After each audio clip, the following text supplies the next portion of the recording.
News आई कि बाबरी मस्जिद पे शहीद हो रही है, टूट रही है, सबने देखा था। दंगा, भागो भागो भागो, जल्दी बच्चों को बिठाया गाड़ी में, चलो निकलो निकलो। चेंबूर पहुंचते पहुंचते मुंबई जलने लगी। हाशिम भाई कैसे थे? अबू हाशिम आदमी कैसा था? हाँ बिल्कुल डेरेंस रहता था। लीडर क्वालिटी थी उसमें हाँ? भी? सब नहीं अंडर ये तो उसी ने सोच लिया था, अबू हाशिम तेरी जिंदगी बेकार है, तेरे पैसे किसी काम के नहीं, अब निकलना तो कौन के लिए काम करना। कंट्रोवर्सी लेके रही शेख को क्या मसला है? ऐसा है ना। और बमलश के बहुत आरोपी थे, भाई लोग का दौर था उस टाइम, हाँ हाँ अंदर थे। और हाँ, एक तरफ बी कंपनी थी, एक तरफ राजन कंपनी थी। आप किधर थे? कि डी कंपनी ने कराया, राजन तो कभी ऐसा अंदर राजन कंपनी ने कभी कुछ करने की कोशिश की कि ये हाँ गाली बकते थे तो यहाँ से भी गाली बकी जाती थी। ऐसा कोई दादागिरी किसी की नहीं? दादागिरी हम लोग कौन कर सकता है बॉम्बे में यार, हम लोग तो शरीफ लोग हैं यार। बहुत शरीफ है। हाशिम भाई फिर थोड़ा हम तो और क्या बात करेंगे, थोड़ी बोलेंगे अच्छा है तुम अंदर चले गए। और ऐसा जेल में आराम से कोई बात नहीं, जो होगा देखा जाएगा। क्या वजह है कि 15 साल रहने के बाद भी मानपुर शिवाजीनगर डेवलप नहीं हो रहा? क्या डेवलप नहीं हुआ? क्या नहीं, आप मुझे बताओ डेवलपमेंट का मतलब क्या चाहते हैं आप मुझसे? मैं बताता हूँ। और आप क्या कह रहे हैं? ड्रग्स की बात करते ड्रग्स। हैं, बहुत ज़्यादा। एक एमएलए ड्रग कैसे खत्म कर सकता है, अगर मुझे बता देंगे ना तो मैं आपको आपका जिंदगी भर एहसान मानूंगा।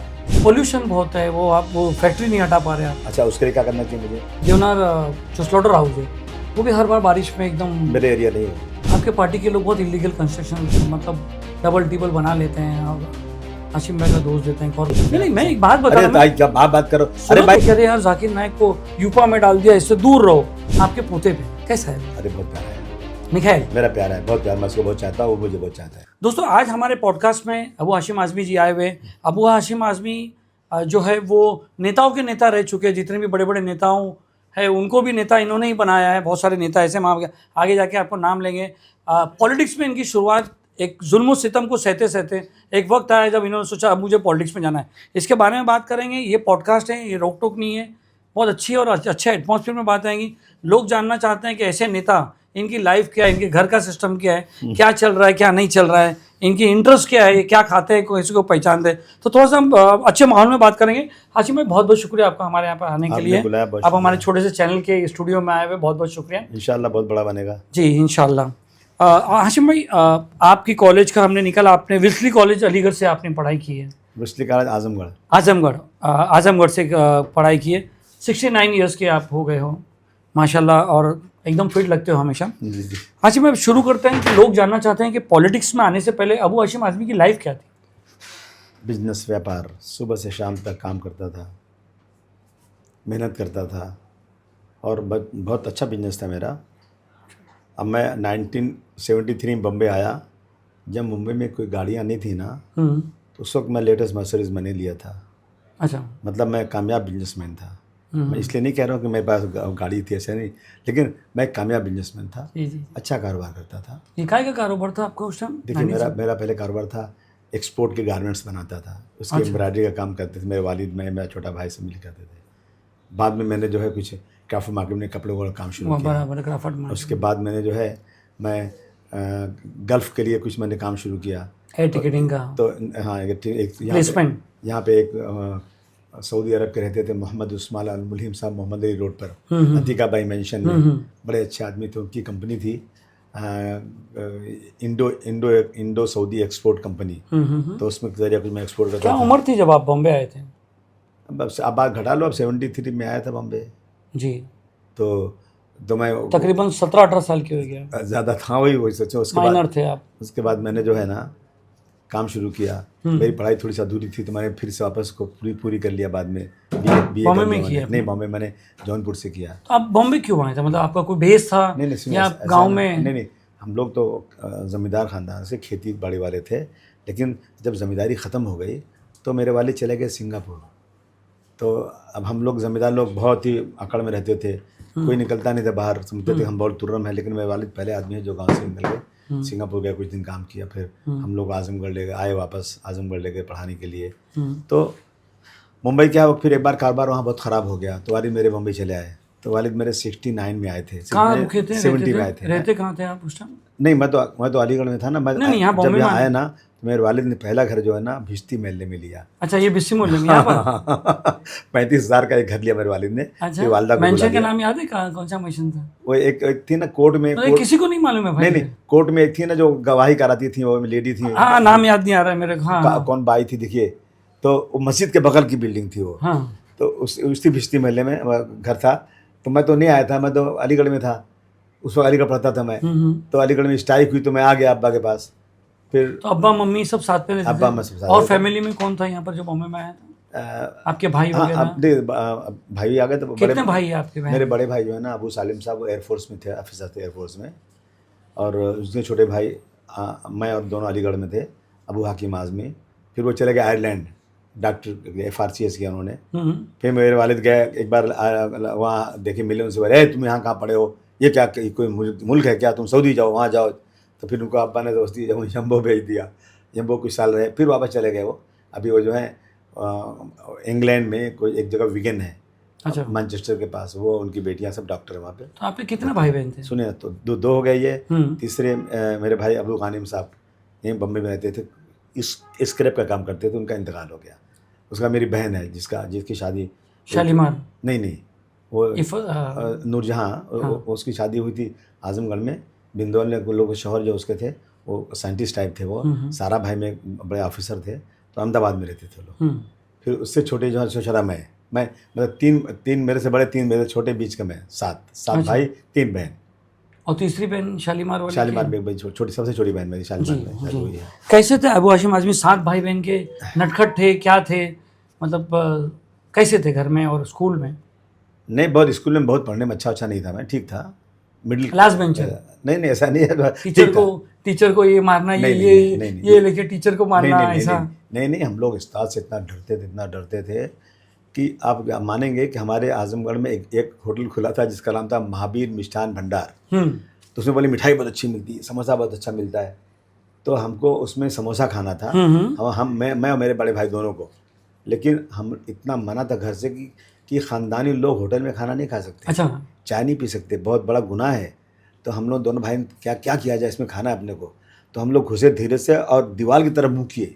अच्छा, और जल्दी खाए, कोई देख रहे, मतलब कोई सवाल ही नहीं था कि कोई ख़ानदानी आदमी, कोई घर का आदमी से घर हो, वो किसी होटल में खाना खा ले, होटल में चाय पी ले। दैट इज़ एकदम से, मतलब वो जैसा था कि ये आदमी जो है ना कोई बाजारू या कोई ख़ानदानी आदमी नहीं है, इस तरह की चीज़ें थी।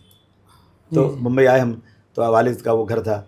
फिर वालिद थोड़ा सा और आगे आए तो उन्होंने फतवत मंजिल, अरब, जहाँ हमारा गुड्डू छोटा भाई रहता है ना, हाँ, अरब बंगला, वहाँ उन्होंने घर ले लिया 55 लाख रुपए, 55,000 रुपए का। गुड्डू आपके सगे भाई है? हाँ, सगा भाई मेरा। अच्छा। तो वो घर था 35,000 का, फिर दूसरा घर था 55,000 का। अच्छा। तो वो ले लिया अब्बा ने। फिर हमारे ख़ानदान के थे, बहुत अच्छा अब्बा के दोस्त थे, शाहिद भाई। अब्बा ने कहा तुम ये घर ले लो 35,000 वाला, तो अब्बा ने उनको दे दिया घर। वो फिर बम्बई में रहते थे ऐसे।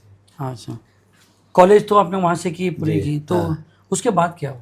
नहीं, उसके बाद मैं बम्बई में रहा। हाँ, कितने साल थे आप बम्बई में? जब से हूँ ना बम्बई में। नहीं, बॉम्बे में कितने साल रहे, फिर पॉलिटिक्स में कैसे आया? नहीं, सुनिए ना, मैं बॉम्बे में काम करता था, बिजनेस करता था, मेरा बंगला था खंडारा में। मैं बाल बच्चों को सनी चौक ले जाता था, मेरे खालिद भाई दोस्त थे। ये कभी की बात? खालिद मीठा साहब बॉम्बे में हमेशा, मतलब 80s में जाके क्रिकेट खेलते थे, वहाँ पे पिकनिक मनाते थे, हर फ्राइडे को चले आते थे, सैटरडे संडे छुट्टी मनाते थे, अच्छी लाइफ थी। 6 दिसंबर 1992 को मैं अपने बाल बच्चों के साथ खंडाला बंगले में था। बराबर। एक न्यूज़ आई कि बाबरी मस्जिद पे शहीद हो रही है, टूट रही है, सबने देखा था। दंगा, भागो, जल्दी बच्चों को बिठाया गाड़ी में, चलो निकलो। चैम्बूर पहुँचते बम्बई जलने लगी। कैसे घर पहुँचा मैं। अरशद सिद्दीकी, अमन कमेटी के हमारे भाई जी का इंतकाल बेचारे हो गया, और एक वाहिद भाई के साथ एक बहुत सारे लोग जो वर्ल्ड कमेटीज लगे हुए थे। तो हम लोग की दोस्ती थी, तो हम लोग मीटिंग की क्या करना चाहिए। तो बोले यार बुखारी साहब से मिलते हैं। तो बुखारी साहब, ज़ियाउद्दीन बुखारी साहब से मिले। तो उन एरिया में कर्फ्यू लग गया, तो बुखारी साहब को मैं मेरे होटल में लाया, गल्फ होटल में, वहाँ कर्फ्यू नहीं था। तो एक उनको रूम दे दिया गया, हम लोग सब वही मीटिंग करते थे। और उसके बाद बुखारी साहब की ताल्लुकात बहुत ज़्यादा थे शरद पवार साहब से। तो हम लोग गए शरद पवार साहब के पास। तो शरद पवार साहब ने 10 मिलिट्री की गाड़ी दे दी, 10 मिलिट्री की गाड़ी कि ले जाओ, उससे आप जो है रिलीफ का काम करो। तो गाड़ी रोज़ सुबह आके मेरे घर के होटल के नीचे लगती थी, और बुखारी साहब हम लोग निकलते थे, फिर जहाँ लोग फंसे उनको निकालते थे, जाते थे वहाँ रिलीफ का काम करते थे। कहाँ प्रॉब्लम हो रहा है, दिन में 3 बार वर्षा पे भाग रहे हैं, इधर भाग रहे हैं, उधर भाग रहे हैं, ये सब करते रहे, रिलीफ का काम। उस टाइम पॉलिटिक्स में नहीं थे? नहीं, कोई सवाल है, पॉलिटिक्स में नहीं थे। और मैंने, सुनिए, मैं जब फिर बम्बई में ब्लास्ट हो गया, जब ब्लास्ट हुआ ना, तो मैं बॉम्बे में नहीं था, मैं उम्रा पे गया था, और मेरा बिजनेस था। मेरे पासपोर्ट पे सऊदी का, दुबई का दोनों वीज़ा लगा हुआ था, क्योंकि मैं एक्सपोर्ट करता था, मैन पावर का काम करता था। तो मैं सऊदी अरब में था। तो सऊदी अरब मान पड़ा, यार यहाँ भगा, अरे यहाँ फटा, अरे यहाँ फटा, अरे बाप क्या हो गया, कैसे पड़ा, क्या हो गया, करते करते तो प्रॉब्लम हम लोग। उसके बाद जब लास्ट मैं आया बॉम्बे, आने के बाद मुंबई में मैं शरद पवार साहब के पास गया। मैं मेरे बच्चों को, मेरे कई मुसलमान बच्चों को लेके, जिनकी ईदी मिली थी, सब मिली थी, मैं गया पवार साहब के पास, क्यों उनसे पहचान हो गई थी ना बुखारी साहब के जरिए। बराबर है। मैं किसी पॉलिटिकल आदमी को ज़्यादा जानता नहीं था, एक उनको उनके बाद एक जावेद खान साहब को जानता था।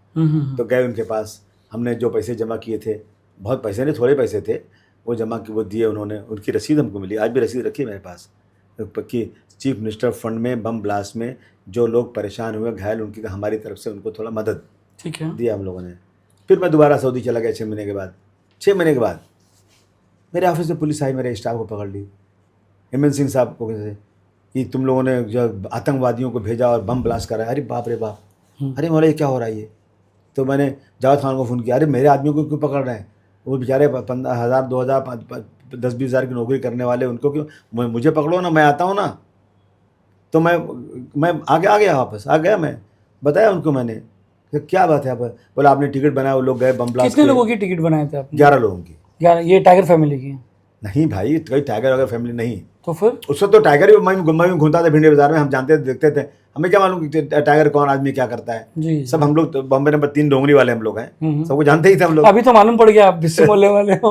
हाँ और क्या, बिस्ती महल्ले में इसलिए अभी तक आपको ना को बिस्सी मोहल्ले से ज्यादा वोट मिलते हैं। मैंने अक्सर देखा हो कि बिस्सी मोहल्ले से आपको ज्यादा वोट मिलते हैं। सुनिए, उसके बाद क्या हुआ कि मैं आया तो कहा आपने फाइनेंस किया, ये 11 लोग गए, ये दुबई गए, दुबई से कराची गए, इन्होंने ट्रेनिंग किया बम। अरे बाप रे बाप, मैंने किया? कौन 11 लोग? तो मैंने चेक किया तो 11 लोगों ने मेरे को पूरा पैसा भरा। 11 लोग दुबई गए। कौन है दुबई? मैं नहीं जानता उनको। कोई भी आके टिकट ले सकता है। देखिए, मुझे याद है अच्छी तरह से कि उस ज़माने में कर्फ्यू लगा था चारों तरफ। हम लोग ज़ायरीन ट्रैवल से टिकट लेते थे ज़का भाई के यहाँ से उस ज़माने में। तो ज़का भाई वहाँ तो कर्फ्यू लगा था, कुछ लोग आए थे कि गए दुबई जाने का टिकट चाहिए, तो टिकट ले लिया, पैसा दिया, हो गया। अब वो लोग बम ब्लास्ट किए जाके, तो मेरे लिए तैजुब की बात है। अच्छा किए भी तो मैं क्या करूं? अगर मेरे टिकट से बम ब्लास्ट किया तो इमिग्रेशन ने क्यों छोड़ दिया? उनको पकड़ो ना। बराबर है। वो जब यहीं बम्बई से गए ना एयरपोर्ट पे, तो उनको रख लेते आप। मैंने टिकट दिया, हाँ मैंने नोइनली, मैंने आपने पैसे नहीं लिया उनसे। मैंने कहा अच्छा। मैं अपनी बुक लेकर गया, एक तरफ पैसा आया हुआ है, एक तरफ पैसा गया हुआ है, एयरलाइन से कंफर्म कर लो ये पैसा मैंने जमा किया है, ये आदमी ये कंफर्म कर लो ये पैसा मेरे पास आया है। जिनको जो लोग तुम 11 बोल रहे हो उनसे पूछो पैसे दिया कि नहीं दिया। मैंने सब दिया ले आके उनको। हेमंत सिंह कौन थे 11 में? बड़े आरोपी थे? नहीं, ऐसे बेचारे लोग थे। तो मैंने उनको बोला, हेमंत सिंह नहीं, जावेद खान को, जान पहचान मेरी थी ना, कि देखिए चलिए ना, ये क्या बदतमीजी है, चलिए मेरे साथ आप। तो गए मेरे साथ बेचारे चल के। तो गए, उन्होंने देखा कि भाई ये एंट्री है, देखो बुक के अंदर ये पैसा गया है, ये देख लो, और मेरा पासपोर्ट है। मैं इत्तेफाक से, मैं हमेशा जाता था गल्फ में, इत्तेफाक से जब ये ब्लास्ट होगा तो उस जमाने में मैं गया ही नहीं हूँ सर। तो देखो मैं कंस्पिरेसी में कैसे, मैं तो गया ही नहीं, देखो मेरा पासपोर्ट देख लो तुम। अरे बहुत सही अबू आसिम, तो बिल्कुल सही तुम्हारा, बैठो अभी सब ठीक हो जाएगा, कोई स्टेटमेंट दे देते हैं। ठीक है, जावेद खान चले गए, मुझे बचा दी बाजी रूम में। 1 घंटे 2 घंटे बैठा रहा मैं। बाद में पुलिस वाले आए, बोले जेब से सामान निकालो, ये निकालो, वो निकालो, घड़ी निकालो, हाथ में हथकड़े रहे, ले आके साले मुझे क्राइम ब्रांच के रूम में डाल दिए। अरे बाप रे बाप, अबू आसिम अरेस्ट, अबू आसिम अरेस्ट। क्यों अरेस्ट? बोले उन्होंने फाइनेंस किया, दूसरे दिन कोर्ट में पेश किया गया। तो उस टाइम अबू हाशिम आज़मी का नाम इतना ऐसा पॉलिटिकल इतना ज़्यादा नहीं था। नहीं, पॉलिटिकल एक जीरो था, पॉलिटिकल जीरो था, बिजनेस में, सोशल वर्क में नाम था, एरिया में नाम सब था। जानते थे। जी। तो दूसरे दिन कोर्ट में पेश किया तो जज साहब ने, उससे हमने कहा कि साहब जो है फाइनेंस किया। तो मेरे वकील ने कहा कि साहब इन्होंने अपनी पूरा अपनी जो भी आप इन पे इल्ज़ाम है उसकी पूरा जो एविडेंस इन्होंने कल दिया है हेमंत सिंह साहब को, वो बुक मंगा लीजिए, आप देख लीजिए, और उसके बाद आप उसमें कंफर्म कर लीजिए। उस बुक में आज जो है 9 महीने का हिसाब, 1 जनवरी से लेके सितंबर तक का पूरा हिसाब लिखा है। इवन कुछ पैसा ब्लैक से है वो भी लिखा हुआ है, सब देख लो आप। सितंबर की, ये 92 की बात है। यस, 93 की बात, 93। हाँ, सब देख लो आप उसमें। वो बुक झूठ हो नहीं सकती, मतलब उसको कोई माई का लाल झूठ कर ही नहीं सकता। आप बोला तो उन्होंने समन किया पुलिस को। दूसरे दिन पुलिस आई, बोले कि अबू आसिम ने कोई बुक नहीं दिया, अबू आसिम ने कोई पासवर्ड नहीं दिया। अब तो मेरे पैर से ज़मीन निकल गई। अरे बाप रे क्या हुआ? लेकिन एक चीज़ अच्छी हुई, मेरे घर वाले, मेरे दोस्त सब परेशान थे मेरे लिए, जान देने को तैयार। जो ऑफिसर इंक्वायरी कर रहा था ना, उसको पकड़ लिए, बोले सर इसकी फ़ोटोकॉपी दे दो, बहुत लोगों का पैसा जमा है, हम लोग कैसे देंगे इस पैसा उसका। अच्छा। तो उनको हम लोगों ने कुछ पटाया तो समझ गया आपने क्या बोलना चाहता हूँ। उस बेचारे ने कॉपी दे दिया, तो हमने कोर्ट में पेश कर दिया। साहब ओरिजिनल तो साहब एमएन सिंह ने लिया, अब वो ना बोल रहे हैं। एक ऑफिसर एक बुक लेके ना बोल रहा है, उसका काम यह है कि इंसान को कोशिश ये करे कि बेगुनाह पकड़ा ना जाए, बराबर। मगर इनका काम यह है कि बेगुनाह पकड़ा जाए। बुक दिया, जज ने रिजेक्ट कर दिया, photo copy is not accepted. फिर जेल पड़ा रहा जेल में मैं कितने साल थे? 1 साल 15 दिन। कौन सी जेल में थे? अतर रोड। हाँ। जेल का कुछ ऐसा बताइए कि क्या वहाँ पर अबू हाशिम आज़मी कैसे थे? बमब्लास्ट आरोपी थे? नहीं, बहुत शान से रहता था मैं। शान से रहते? रोज़ सुबह एक कुर्ता पजामा आता था, अखबार आता था, खाना आता था, घर का खाने चिट्ठी भी अलावा? आती थी। और इंट्रोगेशन में कभी आपसे ऐसा कुछ नहीं। एक बार मुझे पुलिस वाले ने, किसने बदतमीजी नहीं किया मेरे से। एक बार पुलिस वाला मुझे पकड़ा हाथ, मैं चप्पल पहना, हे चल चप्पल मत पहन, बोले दिमाग खराब, बात कर, सीधा बात कर, क्या चप्पल मत पहन। तो ले गया राकेश मारिया के पास, तो बोले कि बोल दो क्या क्या सही है। मैंने कहा सब बता दिया। 6 महीने में बर्बाद हो जाओगे, देखा तुमने मैंने क्या किया। हनीफ सिंगोरा और काड़ा वाले को, मतलब सुनिए साहब, जो करना करो, आपके हाथ में अभी जो था बता दिया। उसके बाद इन लोगों ने मुझे इंक्वायरी पे दिलाए, दोनों हाथ में कड़ी ला के बिठाते थे, कहीं बोले रावल आ रहा है, कहीं को फलाना कोई आ रहा है, कोई ढेकाना आ रहा है, कुछ था ही नहीं तो बताता क्या मैं। तो वही तो वो लोग कुछ कभी 3rd डिग्री वगैरह का नहीं, इस्तेमाल? नहीं, कभी नहीं? कभी नहीं। जेल में रहा, जेल में जुल्म जाती बहुत होती रही, चली ठीक है। अंदर हाशिम भाई कैसे थे? अबू हाशिम आज़मी कैसा था? हाँ बिल्कुल डेरिंग से रहता था। लीडर क्वालिटी थी उसमें हाँ? भी? सब नहीं, entrepreneur? ये तो उसी ने सोच लिया था, अबू आसिम तेरी ज़िंदगी बेकार है, तेरे पैसे किसी काम के नहीं, अब निकलना तो कौम के लिए काम करना।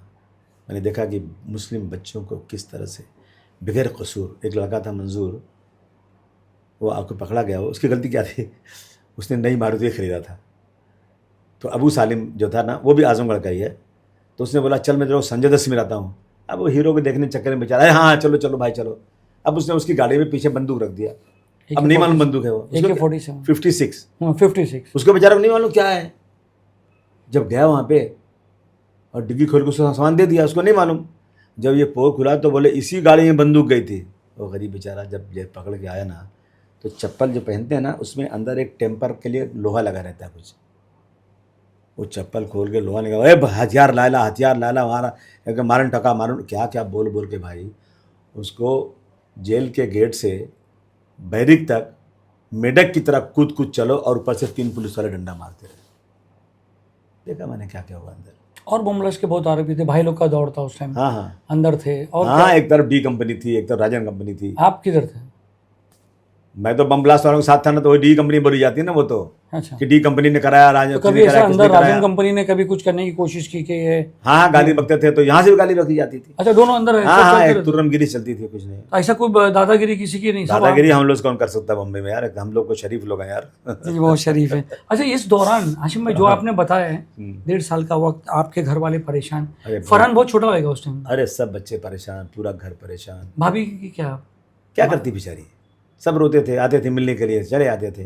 और मिलने के लिए ऐसा, वो खिड़की में 5 पुलिस वाले बंदूक लिए खड़े हैं, और हम हमारे 5 और 10 के 5 50 बेचारे मिलने गए। बमब्लास्ट वाले को कैसी हो तुम? अच्छी हो? दूर से। अरे भाई क्या, यहाँ भी पुलिस वाले खड़े हैं, क्या बात, कौन सी बात कर रहे हैं, क्या मतलब। तो पहले एक फोन था ना, ऐसा फोन पे नहीं फोन उस वक्त तो ये मोबाइल था ही नहीं। नहीं, वो इंटरकॉम रहता है एक दिन। नहीं, इंटरकॉम कुछ नहीं है, सामने जाली में चिल्लाना पड़ता था। वहाँ चिल्लाना पड़ता था, वो भी 15 मिनट बात करो निकल। अच्छा, आप लोग जो बमब्लास्ट वाले को लाते थे, तो वो जो आम आदमी है उन लोग को नहीं, वो खाली बमब्लास्ट वाले नहीं लाते थे, वो जेल में ही कोर्ट चलता था, सब जेल में ही। कोई एक ऐसा जेल का बंदा जो आपको बहुत अच्छा लगा यार, नहीं यार इसको मैं आगे आके मेरे साथ रखूँगा, कोई ऐसा जेल का बंदा था क्रिमिनल में कि यार नहीं भाई, सबने मुझे सिखाया कि जेल की दोस्ती जेल तक रहने दो, बस बाहर मत लाओ। अच्छा, जब मैं कौन अच्छा था? जब मैं निकल के आया ना, तो कभी गाड़ी जा रहा हूँ ना, तो गाड़ी में लगाया, अर्शिम भाई अस्सलाम वालेकुम, गाड़ी वाले नीचे कचरा चुन रहा है, अरे भाई आपके साथ था ना जेल में नंबर गाड़ी। ठीक है बेचारे, लेकिन बहुत गरीब जो बेचारे, ऐसे बेचारे पड़े अंदर, उनके पैसे नहीं है। कभी आपको रोना आया जेल में अकेले रह के, अल्लाह से शिकायत? नहीं, मैं रोना मुझे हमेशा उस वक्त आता जब लोग हमदर्दी की बात करते थे, बस आसिम भाई फिक्र मत करो, हम तुम्हारी और क्या बात करेंगे, थोड़ी बोलेंगे अच्छा तुम अंदर चले गए, और ऐसा जेल में आराम से कोई बात नहीं, जो होगा देखा जाएगा। लेकिन जहाँ मुलाकात हुई, हमदर्दी की बात किया लोगों ने, तो मेरी आंखों में से। फैमिली को देख के, फरहान की उम्र क्या थी उस टाइम? बहुत छोटा था ना, सो क्या सोचो, उसको नहीं समझ में आता। नहीं, क्या बेचारे जाने। जी, आगे बढ़ते हैं हाशिम भाई, उसके बाद क्या किया? तो एक इसमें बीच में एक सुनिए पास सुनिए में, हाँ, सुनिए, तो मुझे एक चिट्ठी आई मेरे साले की, जेल के अंदर। आसिम भाई मुझे एक साहब गए थे उम्रा में, आपके लिए दुआ कर रहे थे, 3 लाइन पीछे एक आदमी और आपके लिए दुआ कर रहा था, अरे माशाल्लाह, वेरी गुड। और उन्होंने क्या लिखा मालूम है कि जब आदमी तकलीफ में आता है तो सुना है कि साया भी साथ छोड़ देता है, मगर आसिम भाई आप तकलीफ में आए हो, जो आपको नहीं जानता वो भी आपके लिए दुआ करता है। तो आपका साया किसने छोड़ा था? बहुत करीबी ऐसा आदमी? नहीं वो कह रहे थे, नहीं, वो तो दुआ मांग नहीं रहे थे। किसी ने साथ नहीं छोड़ा, कोई ऐसा बंदा जो नहीं आपको नहीं, उस वक्त, हर आदमी मेरे लिए, मैं तो अंदर ही था, मुझे क्या मालूम, लेकिन मुझे मैसेज आता था, हर आके मेरे दोस्त जो है ना सुबह से लेके बाहर गेट पे बैठते थे। ऐसे कौन से दो चार दोस्त का नाम ले लो बेचारे। रईस, एक रईस है, रईस अपना हारून, रईस शेख? रईस हारून आजमी, रईस हाँ। शेख उसको पैदाइश ही नहीं थी यहाँ पार्टी में। हमारे 74 की पैदाइश है। सुनिए, नहीं उस वक्त रईस तो अपने पार्टी में नहीं था ना। जी जी, रईस हारून आजमी, ठीक है। अबरार, अबरार भाई आपके? हाँ ये अबरार, हाँ। और इनके साथ रहने वाले लड़के, ये सब सुबह आते थे, वहाँ होटल में बैठे रहते थे और रात को चले जाते थे। अब मैं तो अंदर में जानता भी नहीं, देखता भी नहीं, बेचारे इस उम्मीद में कि शायद आसिम भाई छूट जाए, शायद आसिम भाई छूट जाए। फिर छूटने का ऑर्डर आने के बाद? जब नहीं सुनिए ना, तो जब उन्होंने लिखा ना कि आसिम भाई लोग तकलीफ में होते हैं तो साया भी साथ छोड़ता है, लेकिन आपके लिए उल्टा ही मामला है, दुआ है वो। और आप निकलेंगे बाहर तो कौम के लिए कुछ करेंगे। वाला क्या बात करता है, मैं क्या करूँ कौम के लिए। लेकिन जब मैं जिस दिन निकला मैं बाहर, जब मैंने हुजूम देखा, बाप रे बाप, मेरे लिए इतने आदमी, पुलिस ने फिर पकड़ के अंदर मुझे बैठा दिया। अरे नहीं गड़बड़े, इनको सिक्योरिटी में भेजोगे। अर्थर रोड से निकले थे? हाँ अर्थर रोड से। तो उसका पुलिस अपनी गाड़ी में बंद करके एकदम सब बड़ी सिक्योरिटी में मुझे लाई। जब मैं घर पे आया तो मेरे 4 माले घर से नीचे 1 किलोमीटर की लाइन लगी हाथ मिलाने वालों की, कोलाबा पे। हाँ। फिर मैंने उसी दिन जो लोग मेरे साथ रिलीफ का काम करते थे उनको फ़ोन किया, आओ हम काम करेंगे। अरे आसिम भाई पागल हो गए, 1 साल भी छूट के आए हो, बंद करो ये सब काम। मैंने सुनो, मैं करूँगा काम, और मैं करूँगा काम, अब चाहे कुछ भी हो जाए। तो मैंने कहा क्या करना चाहिए यार, किसी कांग्रेस ने तो सब किया है यहाँ पे, और हम सब मुसलमान कांग्रेस को वोट देते हैं। कांग्रेस ने मुझे बंद किया। दिलीप कुमार साहब बेचारे आए, 1 घंटे क्राइम ब्रांच में बैठे रहे, पवार साहब के पास गए। दिलीप कुमार साहब आपके लिए बैठे थे? हाँ 1 घंटे तक एमएन सिंह जी से मिले कि अबू आसिम गलत नहीं है, उसको आप गलत पकड़े, उसको तो वो आपको कैसे जानते थे, बॉलीवुड के या दिलीप कुमार? जान पहचान हमारी आना जाना था। एक बार हम खाना खाने मेरे पास घर पे आए थे वो, अच्छा। मैं भी उनके यहाँ जाता उस था। टाइम कोलाबा का घर था अपना? नहीं ना? हाँ था ना क्लब। अच्छा, ठीक है। क्लब घर तो मैंने 84 में ले लिया था। अच्छा। तो मैंने जब मैंने बोला क्या करना चाहिए, क्या करना चाहिए, तो मैं और वाहिद भाई अपने अमन कमेटी अमन वाले कमेटी सब वाले। बात की कि पॉलिटिक्स करना है भाई, हमको पॉलिटिक्स करना है।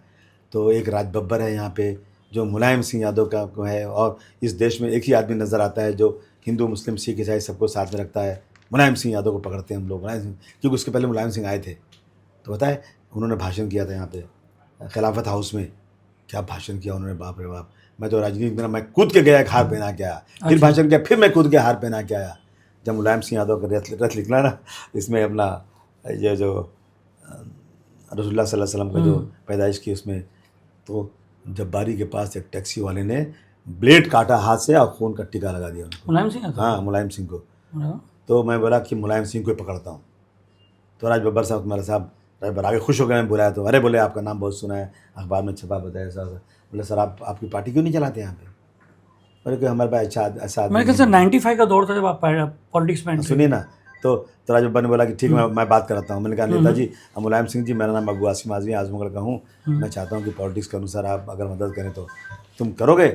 हाँ मैं बम ब्लास्ट का आरोपी हूँ, मैं अभी खाली ज़मानत पे छूटा हूँ। हाँ मैं जानता हूँ तुम झूठे नहीं हो, तुम सच्चे हो। ये बात उन तक भी पहुँची? हाँ बोले मैं जानता हूँ, हमको मालूम है कि तुमको फंसाया गया है, हम अखबारें पढ़ते हैं, सुनते हैं, आजमगढ़ के लोग आते हैं, तो बताते यूपी हैं। का प्रभाव था कि बॉम्बे से अबू हाशिम आजमी जो उससे पहचानते थे? नहीं यूपी से भी, यहाँ से भी। अच्छा, दोनों तरफ से। उसके बाद जो है मुलायम सिंह वो ने, मैंने कहा कि एक तारीख दीजिए मैं आपको बुलाता हूँ। तो हम लोग सब मिल के ना उनको बुलाए, कहाँ, YMCA में, YMCA ग्राउंड में, पूरा मदनपुरा। हाँ पूरा YMCA ग्राउंड भर गया फुल नेताजी के नाम पर। तो मुझे बोलेगा आपको कि अबू आसिम की सदारत में, और ये क्या होती है भाई कि आपकी सदारत में मीटिंग हो? इसके पहले कोई मीटिंग किया ही नहीं था, सदारत क्या होती है? हेड। हाँ तो बोले कि अब आपको जो है ना एक इतना बोलना पड़ेगा बाद में शुक्रिया का। बोले ये मैं नहीं बोलूँगा बाप, मेरे से नहीं होता तो बोलना वरना, प्लीज़ किसी को नहीं, आप नहीं मैं नहीं बोल सकता। एक लाइन लिख के दिए कि मुलायम सिंह यादव जी आपका बहुत धन्यवाद, शुक्रिया आप आए, और आप जितनी पब्लिक आई मैं उनका एहसान मानता हूँ, बहुत धन्यवाद। इतना ही पहला आपका स्पीच था? मैं उसको रटता रहा, या अल्लाह क्या करूँ, बोल दिया घबरा हाथ हिला उला के। पहला स्पीच है। हाँ, तो कहते हैं ना, दिल के बहलाने को अक्सर पी लिया करता था मैं, दिल के बहलाने को अक्सर, मतलब शराब, दिल के बहलाने को अक्सर पी लिया करता था मैं, क्या खबर थी मैं मेरी ज़िंदगी बन जाएगी। जी। फिर हम गए दिल्ली, राजभर दिल्ली लेकर गए ना, फिर हम लोग गए वहाँ पे कि सदर बनना है। मैंने नहीं, सदर उधर नहीं बनता भाई, मैं ये सदर उधर नहीं, मुलायम सिंह यादव जिंदाबाद, उनका काम करूँगा। तो अच्छा 6 महीने के लिए बन जाओ, 6 महीने के लिए बन जाओ। महाराष्ट्र का सर। हाँ भाई, क्या कैसे चलाऊँगा मैं, नहीं होता मेरे से, बन जाओ 6 महीने, इलेक्शन के बाद छोड़ देना। बन गया, बशीर खड़ा किया लोगों को इलेक्शन में, और मालूम है 4 सीटें चुन के आ गई। 4 सीट और 22 कॉर्पोरेटर आए थे। 22 कॉर्पोरेटर चुन के आ गए। ये दौर कभी का था? 1995 में हुआ था। हाँ। और उस टाइम आपके साथ बशीर पटेल थे। सुनिए, मैं नहीं लड़ा इलेक्शन, मेरा तो अरूज था ना। अच्छा, आप नहीं लड़े? कभी नहीं, मैंने कहा कि कभी इलेक्शन नहीं लड़ूंगा। अबू आसिम स्टेज पर खड़ा होकर कभी अपने लिए वोट नहीं मांगेगा। बार बार मैंने कहा, चिल्ला चिल्ला कर, अबू आसिम खिदमत करेगा कौम की, और 6 लोगों को लाएगा, आगे बढ़ाएगा, ताकि वो लोग कौम के लिए काम कर सकें। नहीं लड़ा। 95 चला गया, 96 चला गया, 7 चला गया, 8 चला गया, 9 चला गया। उसके बाद दूसरा इलेक्शन आया 2004 नहीं, उसके पहले बहुत मैंने कोशिश किया। नेताजी जब सब, नवाब मलिक चले गए छोड़ के, यूसुफ भाई चले गए छोड़ के। यूसुफ भाई 23 नगर सेवक के सदर थे, चले गए छोड़ के पार्टी।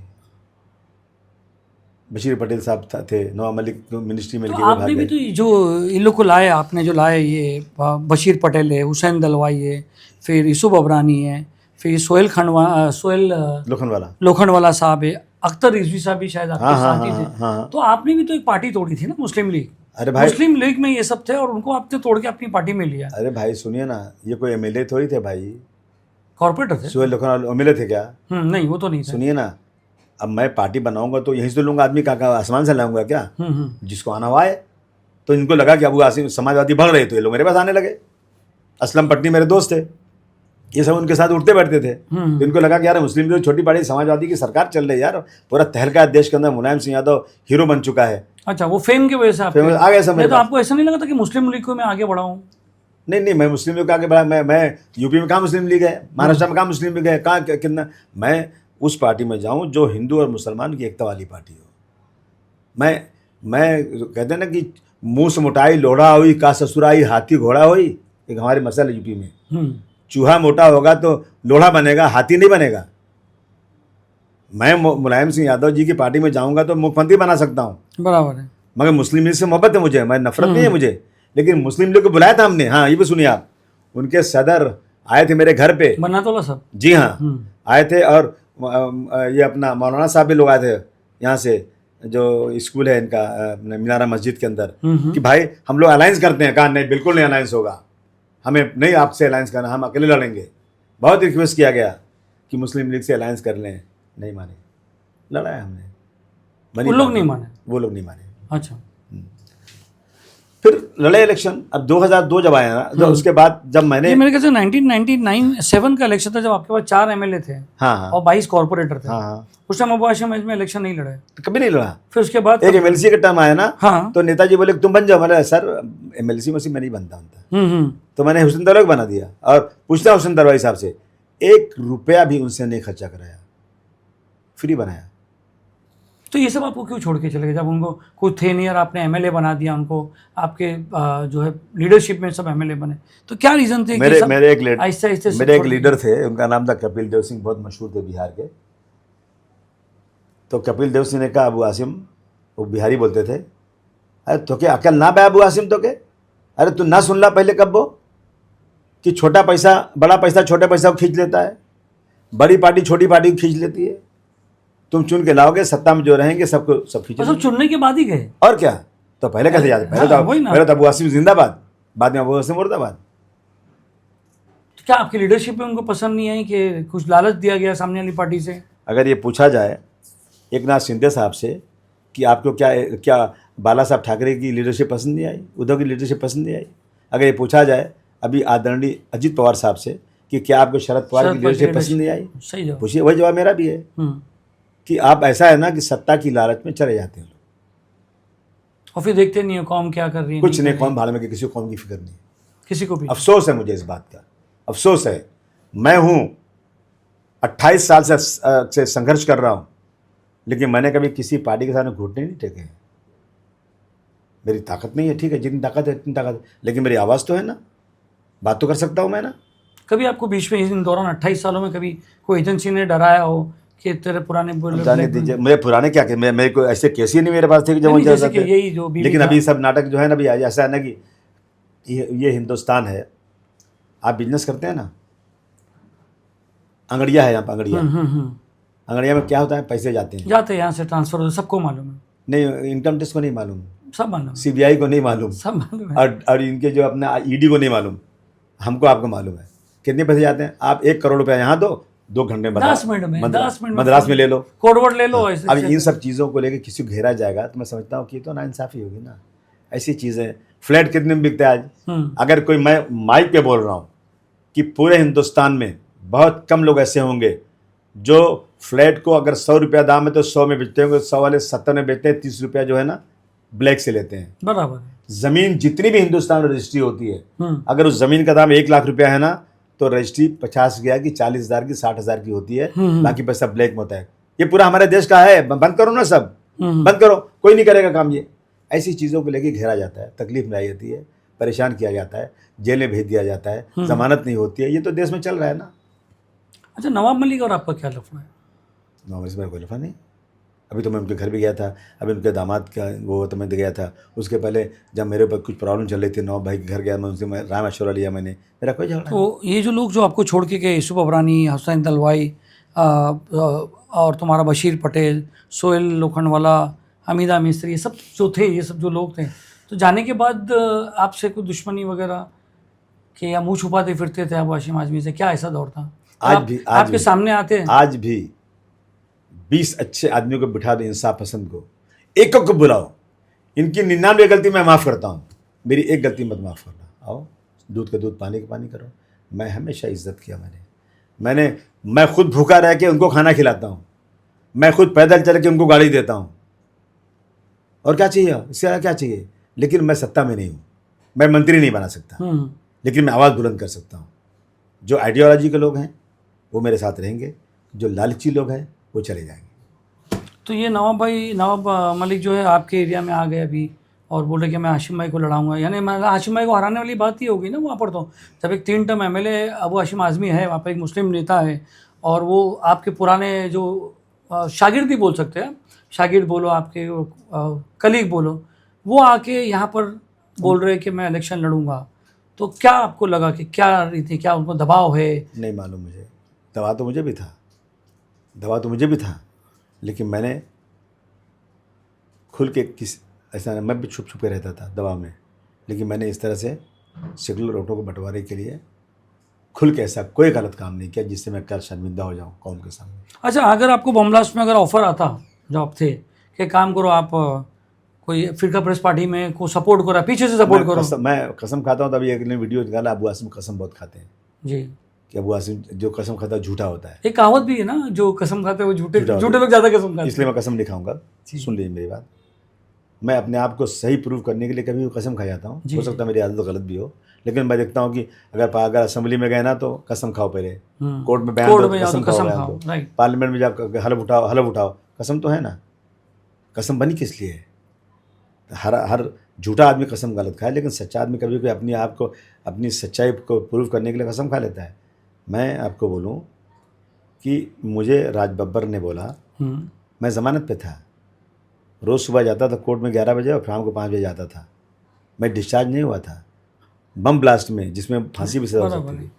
तो मुझे रजबा ने बोला कि मुरली देवरा जी ने बोला है कि अबू हाशिम को साउथ बॉम्बे में उम्मीदवार खड़ा करने मना कर दो, मुझे सपोर्ट करने बोलो, मैं पूरे बम ब्लास्ट केस को ख़त्म कर दूंगा। राजबब्बा आज हैं, पूछ लो उनसे जाके। फिर क्या हुआ? हाशिम भाई कर लो कंप्रोमाइज़। मैंने कहा सुनो, मर जाऊंगा नहीं करूंगा, नसीब में लिखा होगा फांसी ना तो फांसी चढ़ जाऊंगा, कोई गुनाह नहीं किया है, लेकिन मैं दोगलापन नहीं करूंगा। मैं मर्द हूँ, जो सामने है वो पीछे है। मुरली देवरा जी हवाई जहाज़ लिए इनका, अंबानी जी का, और गए मुलायम सिंह जी के पास लखनऊ, और कहा कि अबू हाशिम जो है ना गलत कर रहा है। तो नेताजी बोले चाय पियो, वापस चले जाओ, अबू हाशिम फैसला करेगा, वही अध्यक्ष, मैं फैसला नहीं करूँगा। अरे बड़ी बात है ये। जी हाँ, अगर अध्यक्ष बोलता है कि ये फैसला करेंगे, वहाँ के वहाँ के हेड ये तो बड़ी बात जी है। हाँ। तो नवाब मलिक का जो अभी यहाँ पर आके आ रहे हैं वो आपको हराने आ रहे हैं कि खुद जीतने आ रहे हैं? पता नहीं कैसे, मुझे नहीं लगता कि जीत सकते हैं, हारा सकते हैं। इफेक्ट हो जाएगा। देखिए ऐसा है ना कि मैं जिस एरिया में एमएलए हूँ, मैं एमएलए नहीं हूँ, मैं लोगों का भाई हूँ, लोगों के परिवार का मेंबर हूँ। लोग मुझे आसिम भाई बोलते हैं, मैं घरों में जाता हूँ लोगों से, लोग जानते हैं।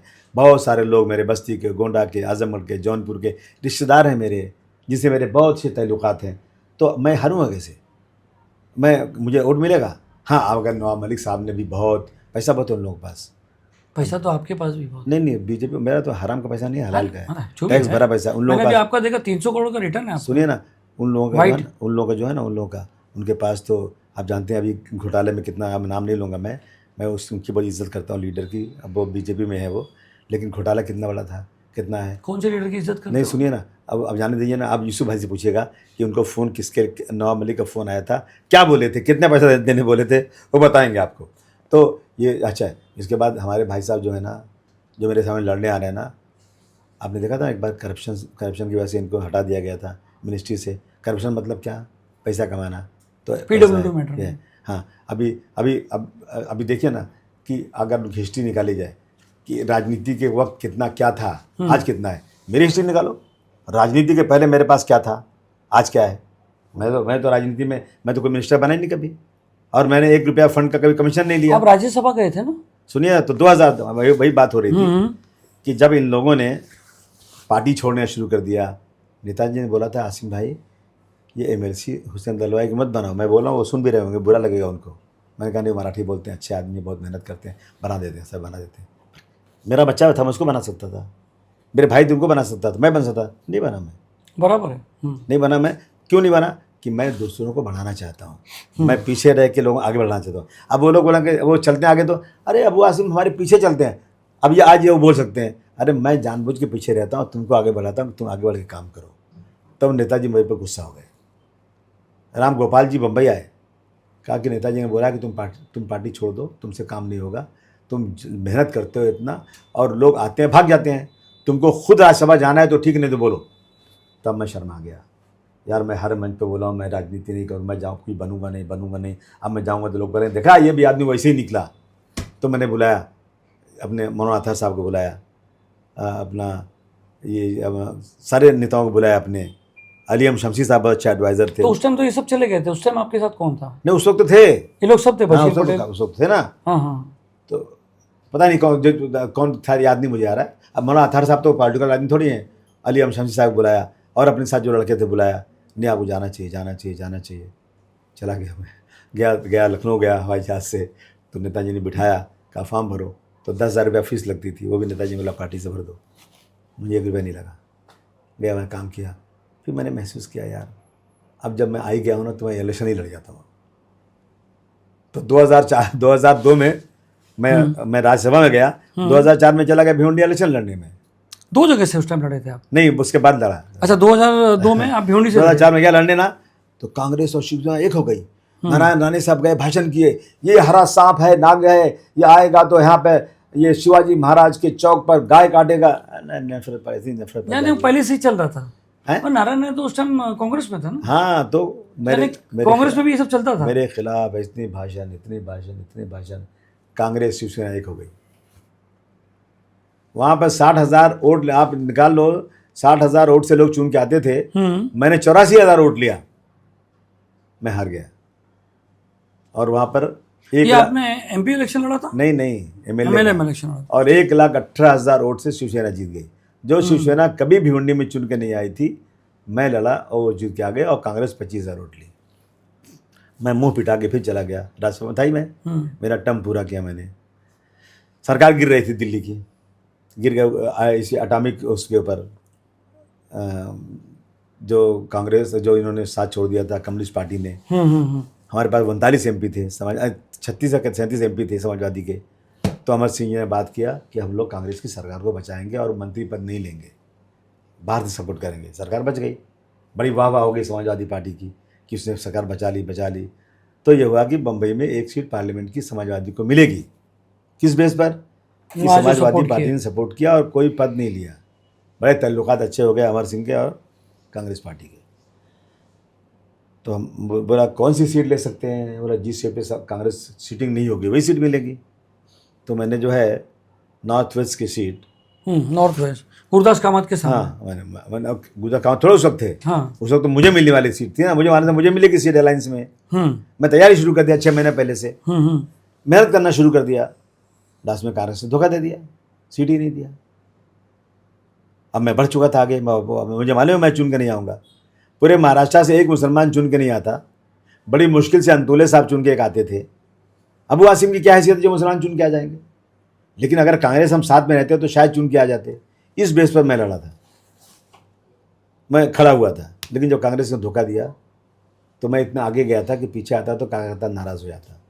मैं लड़ा, मुझे 80-85 हज़ार कुछ वोट मिला। 84,000 वोट मिले थे आपको। मैं हार गया कभी 2009 में। और 2009 में ही ना इलेक्शन था यहाँ पे असेंबली का, मानकुड़ और भिवंडी से आपने पहले कैंडिडेट तो मुझे फ़ोन आया दिल्ली से, राजा भैया ने मैसेज दिया कि नेताजी ने बोला है कि फॉर्म भरो राज्यसभा का। मैं ना बाबा ना, अभी तो मैदान में उतर गए हूँ, अब लड़ूंगा इलेक्शन असेंबली का, मैं हारा नहीं हूँ। तो मैंने अब ये कांग्रेसी, ये हमारे जो निकले हुए पार्टी के लोग थे, अरे इलेक्शन लड़ो मालूम पड़ेगा, लोहे का चना चबाना पड़ता है। बोला बच्चा अभी लड़ता हूँ। तो मैंने भिवंडी और गोंडी दोनों भर दिया फॉर्म। हाँ, भिवंडी इससे अपना एक रिकॉर्ड बनाने के लिए। हाँ। और दोनों जगह से और कोई मेहनत नहीं किया, दोनों सीट चुन के आ गया मैं। और भिवंडी की दूसरी सीट भी मैं चुन के आ गया, वेस्ट की भी ईस्ट की भी, बिना अलायंस के। नहीं, आप सिर्फ भिवंडी ईस्ट की और मानपुर शिवाजी नगर की जीते थे। समाजवादी पार्टी हाँ। से मैंने रशीद ताहिर को खड़ा किया था। अच्छा, आपकी पार्टी की। वैसे तो दोनों सीट चुन के आ गए और बम्बई की चुन के आ गया, समझा आपने। अब उसके बाद फिर बाई इलेक्शन आया, जब मैंने सीट छोड़ा भिवंडी की, तो ठीक है, तो मैंने अशोक चौहान से कहा सर भिवंडी में मेरा मैं सीट छोड़ा हूँ तो मैं फरहान को लड़ाऊंगा। फरहान को लड़ाना नहीं था, भिवंडी भाई अपने घर के किसी आदमी, वाइफ को लड़ाओ, बेटी को लड़ाओ, बेटे को लड़ाओ, लेकिन आपको अपने घर लड़ना पड़ेगा। आपने धोखा दिया हमारे को, आपने सीट छोड़ा, हम नाराज़ हैं आपसे। इस नाराज़गी का एक ही है वो कि आप अपनी फैमिली के किसी को लड़ाओ। आप बोला फरहान तू चल जा बेटा, चल लड़ जा इलेक्शन। बोला मैं क्या लड़ूंगा? तो फरहान को बलि चढ़ा दिए? नहीं, बलि नहीं चढ़ाया, लड़ाया, क्योंकि वो पॉलिटिक्स में नहीं। और अशोक चौहान से कहा मैंने जी सर अगर आप यहाँ पर कोई मुस्लिम कैंडिडेट लड़ाएंगे, वोट बटेगा तो शिवसेना चुन के आएगी।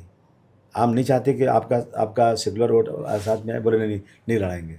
तो मुजफ्फर हुसैन मुझे मिले नागपुर में, उनसे पूछिएगा, मैं रिकॉर्ड बोल रहा हूँ, जहाँ रेस्टोरेंट के बगल में खड़े होकर हम दोनों बात किए। मुजफ्फर भाई ने बोला कि आसिम भाई अगर फरहान लड़ेगा, मतलब तो सुन, अगर नहीं मैंने सीट छोड़ा है ना तो फरहान को लड़ना तो पड़ेगा मुझे। अगर फरहान लड़ेगा तो मैं कभी नहीं लड़ूंगा, फरहान बेटा है हमारा, हम क्यों लड़के वोट बांटेंगे?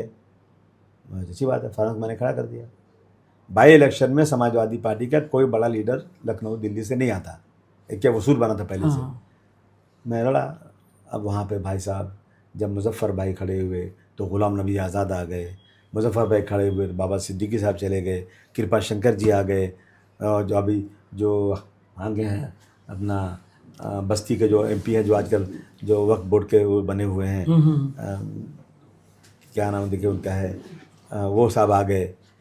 और उसके बाद जो है सत्तार भाई को वहीं बिठा दिया, इस तरह जो है भिवंडी में बिठा दिया 10 दिन तक तुम वहीं रहो। मतलब फिर सोनिया गांधी जी आ गई उसी इलेक्शन में। अब आसिम तो अकेले बाई इलेक्शन में सोनिया गांधी, हाँ सब आ गए। बहुत मेहनत हुई।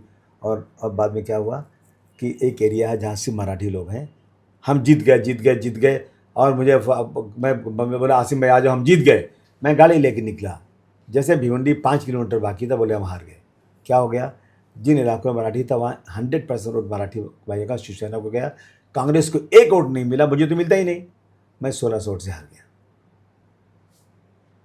और फरहान कहाँ से खड़े हुए थे? वही 1600, मतलब फरहान, हाँ 1600 वोट से हम हार गए। बहुत कम मार्जिन थी। ये मतलब ये कांग्रेस ने ये किया। अगर कांग्रेस को थोड़ा भी अकल होती, और अभी आज भी कह रहा हूँ मैं, अगर कांग्रेस ने भिवंडी वेस्ट में खड़ा किया अपना उम्मीदवार तो बीजेपी जीतेगी। ये हमेशा मैं आपको 2000 जब से मैंने गली न्यूज़ चालू किया आपको बहुत फॉलो किया आशिम भाई, मगर हमेशा मैंने देखा आप कांग्रेस के पीछे ही मतलब रहते हैं कि नहीं यार मेरे को अलायंस कराओ। एक आपको बात है पृथ्वीराज चौहान, जो अपन 2014 में उनके बंगले पे बात हुई थी, आपको बात हुई थी कि 7 सीट दे देंगे, आप घर पे आ गए थे। फिर अचानक ये हुआ कि अलायंस टूट गया, तो आपने बोला यार पीठ पे छुरा हुआ है, कल आखिरी दिन है। तो हमेशा ऐसा क्यों होता है कि अबू हाशिम आज़मी इंडिपेंडेंट खड़े होने को क्यों नहीं तैयार होते? मैं नहीं चाहता कि मुझे बी टीम कहा जाए बीजेपी की। मैं नहीं चाहता हूँ कि मेरे खड़े होने से एक भी वोट जो है ख़राब हो जाए। मेरी कोशिश ये है, जब मैं खुद कोई पोस्ट लेकर नहीं लड़ना चाहता था, मैं 2002 तक कुछ नहीं लड़ा मैंने, तो मेरा मकसद क्या हो सकता है? मेरा मकसद होता है इस मुल्क में हर इंसान को इज़्ज़त से देखा जाए और ख़ासतौर से मुसलमानों के साथ जो जुल्म हो रहा है ना, वो बंद हो जाए। इसलिए मैं काम कर रहा हूँ। और मुझे कौन सा शौक़ है? आप मुझे बता दो कि अगर 95 में लड़ता इलेक्शन तो मैं जीतता नहीं क्या? आप बताओ, मैं मिनिस्टर, जब मिनिस्टर हमारे पार्टी से निकले हुए हुसैन दरवाई मिनिस्टर बना दिए गए, नवाब मलिक साहब मिनिस्टर बना दिए गए, असलम शेख मिनिस्टर बना दिया गए, तो मैं नहीं बन सकता था क्या? अच्छा, असलम शेख भी आपकी पार्टी थे। अच्छा भाई, मैंने आपका ग्राफ देखा 2009, 2014, 2019 और 2024 की भी आप तैयारी कर रहे हैं। आपके वोट बढ़ते गए, 38,000, 41,000 वोट मिले। फिर आपको 2019 में तकरीबन 70,000 वोट मिल चुके। इसमें एक बार तो यूसुफ अफरानी जो आपके साथ थे वो लड़ने आए, तब उसको आपको कैसा लगा? फील नहीं हुआ यार, देखो यार मेरे सामने लड़ने आया? इंटरनली फील होता है ना कि कुछ भी। हज़रत अली का कौल है कि जिसके साथ भलाई करो उससे ये समझ जाओ कि तुम्हारे साथ कुछ करने वाला है। अच्छा। हज़रत अली एक बार बाज़ार जा रहे थे, एक आदमी ने कुछ उनको गलत बोला तो उनके सिपाही ने तलवार निकाला, बोले रुक जाओ। ऊपर से नीचे तक देखा कि मैंने कभी ज़रूर इसके साथ भलाई किया जो मेरे साथ गलती की। अच्छा, आप लोग जब आप देखते थे कि ये बड़े नेता होते जा रहे हैं, मिनिस्टर बनते जा रहे हैं, आपके सामने के लोग जैसे नवाब मलिक मिनिस्टर बन गए, आपने नाम बताया कि हुसैन दलवाई मिनिस्टर बन गए, बाकी सब लोग जो मिनिस्टर बनते जा रहे थे, तो आपको नहीं लगता था कि आप कुछ मिस कर दिए यार, मैं भी चाहता तो बन सकता था? नहीं, कभी नहीं। आपको ऐसी मायूसी नहीं हुई कि कभी लोग नहीं, कभी चिढ़ा रहे मेरे को देख ऊपर बैठ के? मैं अपने आप को हमेशा उनसे बड़ा समझा हूँ और आज भी समझता हूँ। ये बेवकूफ़ लोग हैं जो एमएलए एमपी को मिनिस्टर समझते हैं। लीडर वो होता है जो लोगों के दिलों पर राज करता है। लीडर मिनिस्टर या एमएलए नहीं होता। मुझे बता दो, अगर ये होता तो गांधी जी कभी एमएलए बने थे क्या? और आप डॉक्टर भीमराव अम्बेडकर साहब, जो आज दुनिया में चारों तरफ नाम है उनका, हर गली में गरीब अमीर के यहाँ फ़ोटो लगी हुई उनकी, वो कभी जीतते थे क्या? बम्बई में हारते थे हमेशा। लेकिन जब मुस्लिम लीग ने देखा कि ये बहुत काबिल इंसान है, 32 डिग्रियों का मालिक है, तो मुस्लिम लीग ने पहचाना, मुसलमानों ने पहचाना और वेस्ट बंगाल की मुस्लिम लीग सीट छोड़ करके इन्होंने राज्यसभा में भेजा।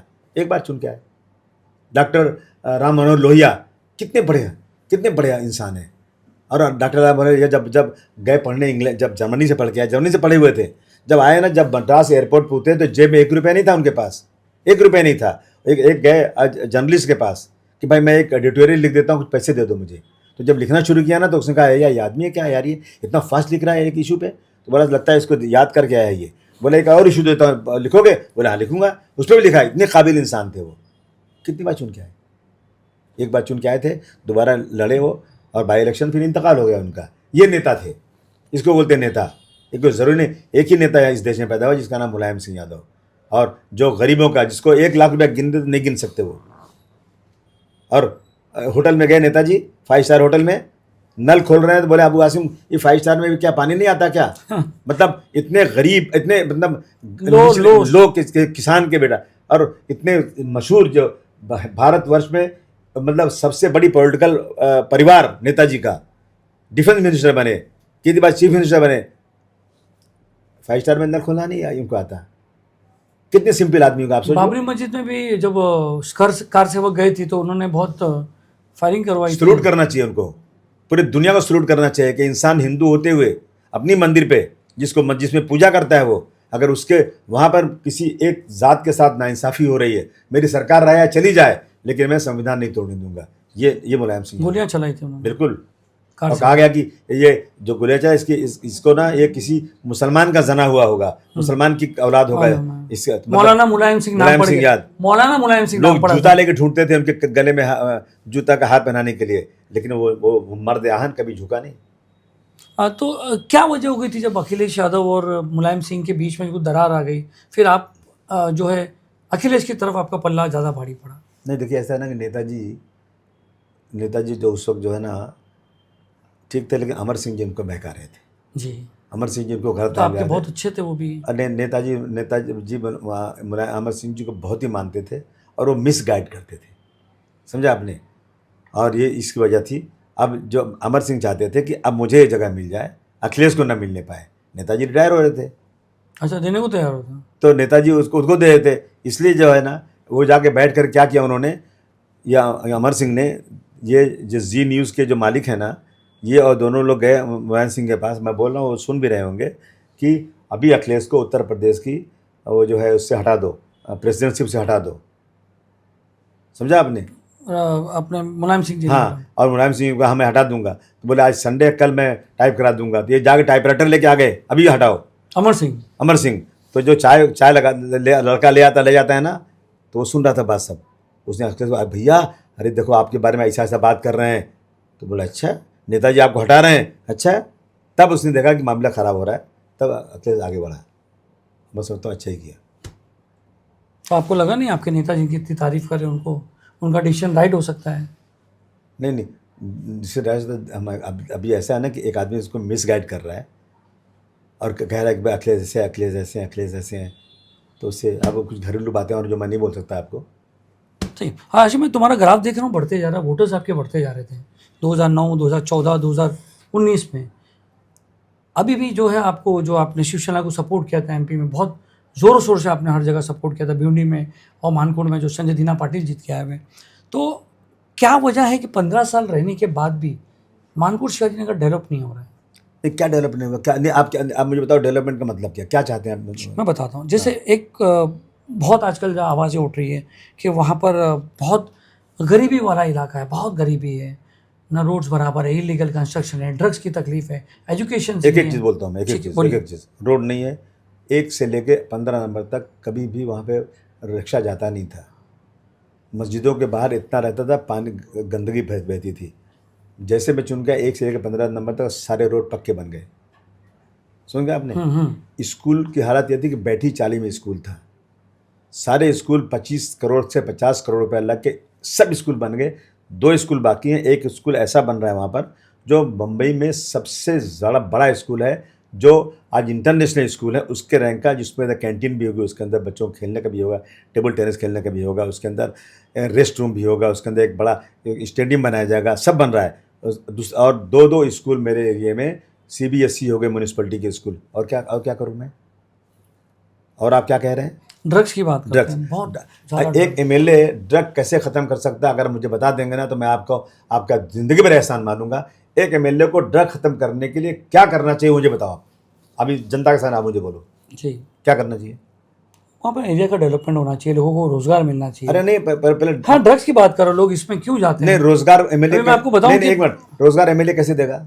कुछ तो क्या, होगा जैसे ना। क्या बताइए ना, क्या?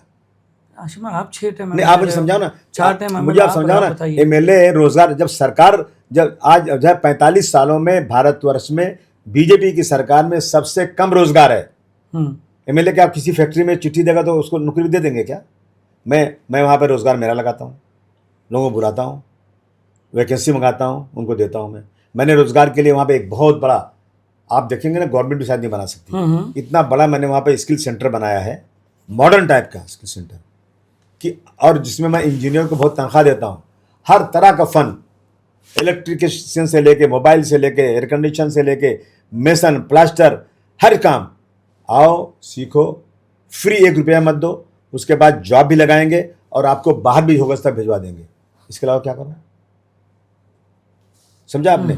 मैंने वहाँ पर जो है अस्पताल बिल्कुल उसमें चाली की तरह था एकदम, उस 7 माले का अस्पताल लड़ाई करके बनवाया, अस्पताल बन गया वहाँ पर। अभी सरकार ने जो है हर वार्ड में जो डिस्पेंसरीज खोला है, हर वार्ड में हमने 1-1, 2-2 डिस्पेंसरी खुलवा दिया। मैं अपनी तरफ से, जब कोविड हुआ ना, तो जो लोग डायलिसिस के थे बेचारे घर से निकल के बाहर जा नहीं सकते थे, बराबर, बहुत बड़ी समस्या थी है। 45 लोग मर गए गोंडी में, कोई पूछने को तैयार नहीं।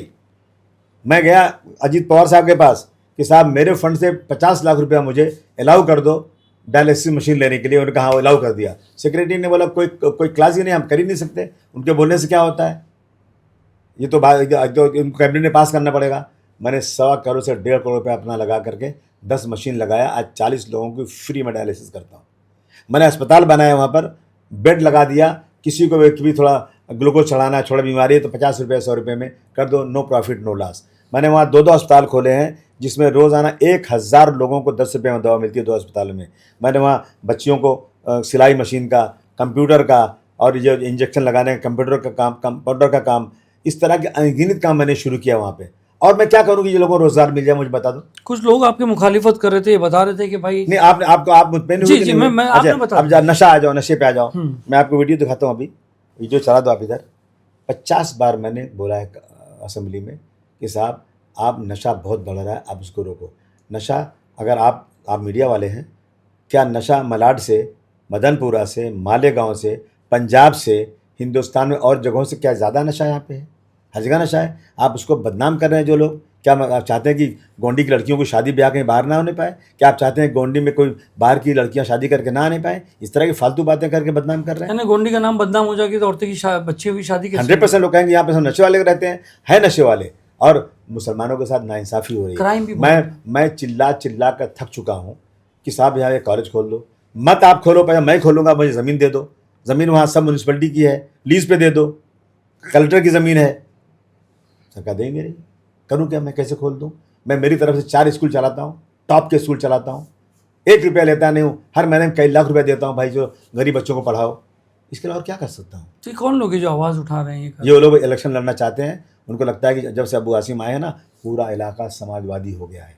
न उनका नगर सेवक चुन के आता है, न उनका एमएलए चुन के आता है, बेचारे ताली बजाते फिर रहे हैं। तो बेचारे सोचते हैं कि क्या कहें, कैसे कहें कि अबू आसिम हट जाए। अभी एक है शिवसेना का जो वहाँ से चुन के आया था, अभी कुछ बड़ी बातें कर रहा है बेचारा, कहा आपकी बार हरा दूंगा, हार गया। सिराज नहीं, अरे उसके कहा, उसके क्या बेचारे। फिर और जो लड़ा था मेरे सामने, वो नाम भी नहीं याद आ रहा है, तो वो जो है ना बहुत बुलेट वो क्या नाम है शिवसेना का? नहीं, बुलेट तो सब चले गए, कोई जितने लड़े सब चले गए। कौन बचा? मैं किसी की बेइज्जती नहीं कर रहा हूँ, लेकिन वहाँ की जनता को काम चाहिए। दबदबा बना के रखे आपने, एक मिनी नो, आजमगढ़ बना के रखे हो वहाँ पर। मतलब एक ज्यादातर हाशिम भाई की मोहब्बत। कोई बोलता है तो उसको पीट डालते हैं, ऐसे भी। नो। अभी एक लड़की थी जो मालूम है आपका, बहुत चला था उसका, आप लोगों ने उसके ग्रुप को पीट डाले थे आप लोगों ने, याद है? नहीं, पीटा उठा नहीं था, वो बहुत बदतमीजी कर रही थी, धक्के मारे है उसको, आके बदतमीजी कर रही थी। उसको इलेक्शन लड़ना है, 500 वोट मिलता है बेचारी को।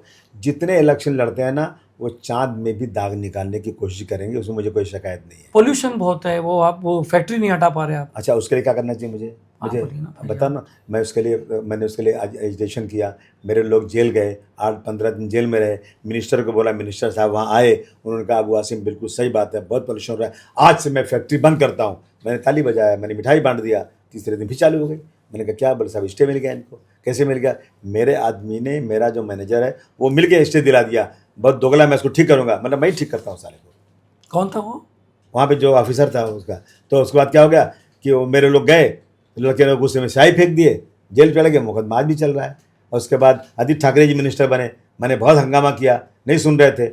मैं नीचे आके मिनिस्टर जहाँ से मिनिस्टर लोग घुसते हैं मंत्रालय में, आदित्य ठाकरे मुर्दाबाद नारा लगाना शुरू किया। गाड़ी उनकी आई, क्या हुआ अबू भाई, आप नहीं सुनते, मैसेज को नहीं बंद नहीं करते, आओ ऊपर। आप ले गए, चाय पिलाए, बुलाए दूसरे दिन मीटिंग, और तय किया कि मैं 2022 दिसंबर में कंपनी बंद कर दूंगा। मैंने तालियां बजाया, मैंने कहा ऐसा नहीं, बड़ा बड़ा बोर्ड लिख बताओ बंद करोगे। बड़ा बोर्ड लिख दिया गया, 2022 है, कंपनी बंद ही नहीं हुई। बोले जहाँ ले जा रहे थे वहाँ लो। किससे फायदा हो रहा है उस कंपनी? सुनिए ना, फायदा किसी का भी हो, लेकिन एक एमएलए, क्या मेरी कलम से अगर वो SMS कंपनी हट जाए ना, तो 1 मिनट में हटा दूँ। मैं सिर्फ रिक्वेस्ट ही कर सकता हूँ, संघर्ष ही कर सकता हूँ, आवाज़ उठा सकता हूँ, असेंबली में चिल्ला सकता हूँ, असेंबली की कार्रवाई को रुकवा सकता हूँ, उसके और क्या कर सकता हूँ? डंपिंग ग्राउंड भी हट नहीं रहा है वहाँ। हाँ, नहीं हट रहा है, नहीं हटने तैयार लोग। अभी डंपिंग ग्राउंड में तो ये लोग वो लाए ना, प्रोसेस लाए, वहाँ पे बिजली बनाएंगे, पैदा करेंगे। फिर इन्होंने दिखाया कि दुबई में, सऊदी में, हैदराबाद में पब्लिक जहाँ पे पॉपुलेशन है, वहाँ पे इसका 1% भी पॉल्यूशन बाहर नहीं होता है। काम कर रहे हैं वो लोग। और अभी मैंने सुना कि वहाँ पर 150 एकड़ में वो लोग जो है ना, वहाँ पर लाके धरावी वालों को बसाएंगे डंपिंग पे। 4 एकड़ डंपिंग पे, हाँ, बुलून डंपिंग। अच्छा, वो कनेक्टेड है बराबर। हाँ, अभी जो है ना, जो ये है वहाँ पे डंपिंग पे 4 एकड़ ज़मीन मिली है कब्रिस्तान के लिए, उसको डेवलप करने में 200 करोड़ खर्चा है, तो नहीं कर रहे हैं डेवलप उसको। अब 150 एकड़ ज़मीन कितने में डेवलप करेंगे ये लोग, क्या करेंगे ये लोग? और मुझे तो लगता है कि हमारी कंस्टिट्यूंसी को ये लोग जो है ना चाहते हैं कि माइनॉरिटी कंस्टिट्यूंसी ना रहने पाए, ला के करने कहें हम आंदोलन करेंगे, सड़क उतरेंगे, लेकिन करेंगे क्या? कब्रिस्तान भी बोलते, कब्रिस्तान की भी हमेशा कंट्रोवर्सी रहती है। कब्रिस्तान थी नहीं वहाँ पे, एक ही थी। अब मेरे आने के बाद जो कब्रिस्तान 92 से कोशिश हो रही थी, नहीं हो रहा था, मेरे आने के बाद उस कब्रिस्तान को चालू किया गया। शिया कब्रिस्तान मिल गई, सुन्नी कब्रिस्तान मिल गई, 2 कब्रिस्तान हो गई। आबादी बहुत बढ़ गई है, 2 कब्रिस्तान की और मांग की गई, 2 कब्रिस्तान हो गया, अप्रूव हो गया, अभी 2 कब्रिस्तान और बनने वाला है। देवनार डंपिंग ग्राउंड, देवनार जो स्लॉटर हाउस है, वो भी हर बार बारिश में एकदम। मेरे एरिया नहीं हो, that is not my area, लेकिन मैं लड़ाई लड़ रहे हैं हम लोग उसको मॉडर्नाइज करने के लिए। अच्छा, आप खाली लड़ाई लड़ रहे हो उसकी। अच्छा, अभी हाशिम आज़मी ने अभी ये सारी बातें की है कि भाई ये ऐसा प्रॉब्लम है, तो अभी जब 2024 के इलेक्शन में आप जा रहे हो तो आप क्या मुद्दा दोगे, क्या गोंडी वाले को कुछ बोलोगे? मुद्दा नहीं दूंगा, गुरुद्वारा तो बनी जो मैं पूछता हूँ क्या बनाऊँ, मुझे वहाँ बनाना है क्या मालूम। अब क्या मुझे एक कॉलेज चाहिए वहाँ पे, एक मुझे वहाँ पर चाहिए स्पोर्ट्स कम्प्लेक्स चाहिए अच्छा बच्चों को खेलने होने के लिए, 2 चीज़ें। और जो डीपी में जगह रिजर्व है ना, पुलिस स्टेशन रिजर्व है और कुछ स्कूल रिजर्व है, वो जल्दी से जल्दी बनना चाहिए। अभी बीच में एक हाई कोर्ट में एक बिल्डर का वो आया था, कब्रिस्तान की जगह ले लिया था, मेरे को नाम याद नहीं आ रहा है। हाँ, मुस्तकीम। हाँ, तो वो भी बोलते कि आपसे बहुत क्लोज रिलेशन थे उसके जगह के बिल्डर। हाई कोर्ट में ऐसा बातें होती रहती है, उसका क्या बोलना है आपको? हाई कोर्ट गए ना, हाई कोर्ट ने तो उसको बोला ना कि आधा इनको दे दे, आधा इनको दे दे। उसने वो जगह लिया नहीं है, अगर लिया तो उसे छीन लो। मैंने कभी उसे सपोर्ट नहीं किया, आज तक मैंने सपोर्ट नहीं किया। वो बिल्डर, एक तो हमारे पास चरसी भी आते हैं, चंडोली भी आते हैं, अच्छे भी आते हैं, ख़राब भी आते हैं, तो जो गलत काम करे मैं सपोर्ट करूँ क्या? और आप ही के एरिया का 600 इतना बड़ा एकड़ कब्रिस्तान की जगह नहीं, पे, नहीं। जो रिजर्व कब्रिस्तान था उसकी जगह पे टावर बना रहे हैं। नहीं, उस पर नहीं बना है, नहीं, उस पर बिल्कुल नहीं बना है। जो उसके बगल की जगह है वो कब्रिस्तान की है, उसमें कब्रिस्तान बनने जा रहा है। नहीं जा रहे हैं। हाँ हाँ। तो आशिम भाई एक बात बताइए, आप अभी नई चीज़ में आप कौंडी वाले को क्या वादा कर रहे हो? आज के एक स्कूल स्पोर्ट कॉम्प्लेक्स हो गया, और क्या वादा कर रहे हो? नहीं, आप बता दो, वो कर देता हूँ आधा। मैं बता दूं तो जनता से पूछना नहीं, पड़ेगा। आप पूछ नहीं, जनता ड्रग्स का मसला बता रही है। ड्रग्स के मसले में आप ये पूछता रहा हूँ कि और ड्रग्स। ये तो आपके खिलाफ चले जाएगा अगर आप बोलेंगे मैं कुछ नहीं कर पा नहीं, रहा हूं। मैं कुछ नहीं कर पा रहा, मतलब अब मैं पूछूं, जहाँ हमारे बगल में चीता कैंप है, वहाँ का एमएलए कौन था? नवाब मलिक साहब था। मिनिस्टर थे कि नहीं थे? जी। वहाँ ड्रग क्यों है? ड्रग ख़त्म करने के लिए सोसाइटी को अलर्ट होना चाहिए, ख़त्म करने के लिए फैमिली वालों को एकदम होना चाहिए, और पुलिस वालों पे सख्ती होना चाहिए। करप्ट पुलिस वाले को हटा करके अच्छे पुलिस वाले भेजना चाहिए। क्या रीज़न है मुसलमान एरिया में ज़्यादा ड्रग्स हो रहा है? ऐसा नहीं है। हाँ, नहीं, मानपुर बोल लो, अभी नहीं, आपने नहीं। चिता कैंप बोले, मुसलमान बदनाम डोंगरी किया जा यहाँ बोल दो, सब जगह मुसलमान बदनाम किया जा रहा है। ड्रग हर जगह है आज। ड्रग तो एलिट सेक्शन में जो बड़े लोग हैं, फिल्म वाले हैं, बड़ी पार्टियां करते हैं, उनके यहाँ ड्रग बहुत हो गया है। स्कूल कॉलेजों में ड्रग हो गया है। पंजाब में मुसलमान कहाँ, वहाँ ड्रग कितना हो गया है। तो ये मुसलमानों को बदनाम करने की साजिश है। और मेरे खिलाफ कोई चीज़ नहीं है ना, तो यही ला दो, इसको ला दो। मैंने पुलिस वालों को बुलाकर कितनी मीटिंगें किया है, ड्रग डिपार्टमेंट के अफसरों को बुलाकर वहाँ कितनी बार मैंने जो है लोगों को समझाने की कोशिश किया है, रोज़ करता हूँ। आपके पार्टी के लोग बहुत इलीगल कंस्ट्रक्शन मतलब डबल टिबल बना लेते हैं और हाशिम भाई का दोष देते हैं। कॉर्पोरेटर, लोकल कॉर्पोरेटर का दबदबा है वहाँ पे। बिल्कुल नहीं, मेरा लोकल कारपोरेटर किसी से 1 रुपया घर बनाने का नहीं लेता। मैंने उनको कसम दिलाया है, किसी से घर बनाने का पैसा मत लेना। आप तो बोलो ना कसम खाने वाला झूठा है, कहावत है। नहीं, मैंने नहीं कहा, वो लोग कहती है। वो कह रहे हैं ऐसा। अब मैं श्योरिटी कैसे लूँ? किसी आदमी को डराने के क्या करूँ? अच्छा, सही बात। कुछ तो गारंटी लेना चाहिए ना। और हम मेरा कोई कारपोरेटर मेरे जानने में अगर गलत कोई कर रहा है कंस्ट्रक्शन, तो मैं उसको अपोज करने को करता हूँ, बिल्कुल नहीं। अब क्या है ना कि एक बात तो सही है ना, आप मुझे बता दो ना, ये भिंडी बाज़ार की गली में 50 माले की बिल्डिंग बन गई कि नहीं बन गई? अगर माला 1 माले से 2 माला बन गया तो इतना दर्द क्यों हो रहा है? जब इतनी बड़ी बिल्डिंग बना रहे बम्बई में, तो 1-2-3 माला बन जाने दो ना। तो डेवलप क्यों नहीं हो रहा? मतलब ऐसा हो सकता है क्या, एक एमएलए का प्रस्ताव जो है वो डेवलप कभी नहीं हो सकता, क्योंकि लोगों ने जगह जो लिया है ना, इतनी गली छोड़ा है उन्होंने। वहाँ पे जो स्पेस होना चाहिए गटर के ऊपर है, मतलब हाँ, तो बना लोग बैठे हुए हैं इतने दिनों से, तोड़े जाते हैं, बनाते हैं, तोड़े जाते हैं, बनाते हैं, चलता है। स्लम में यही होता है, हर स्लम की यही हालत रहती है। नीतीश ने बोलता है कि अबू हाशिम आज़मी अपने वोटर जमा करते हैं, वहाँ पर सबको जमा कर रहे हैं। मुझे पता ही नहीं कितने वोटर हैं, ऐसे वोट देते हैं मुझे, मैं कभी जमा नहीं करता किसी। नीतीश आने के बारे में क्या? अरे वो तो बेकार आदमी, उसके नाम मतलब यार दिन खराब हो जाएगा।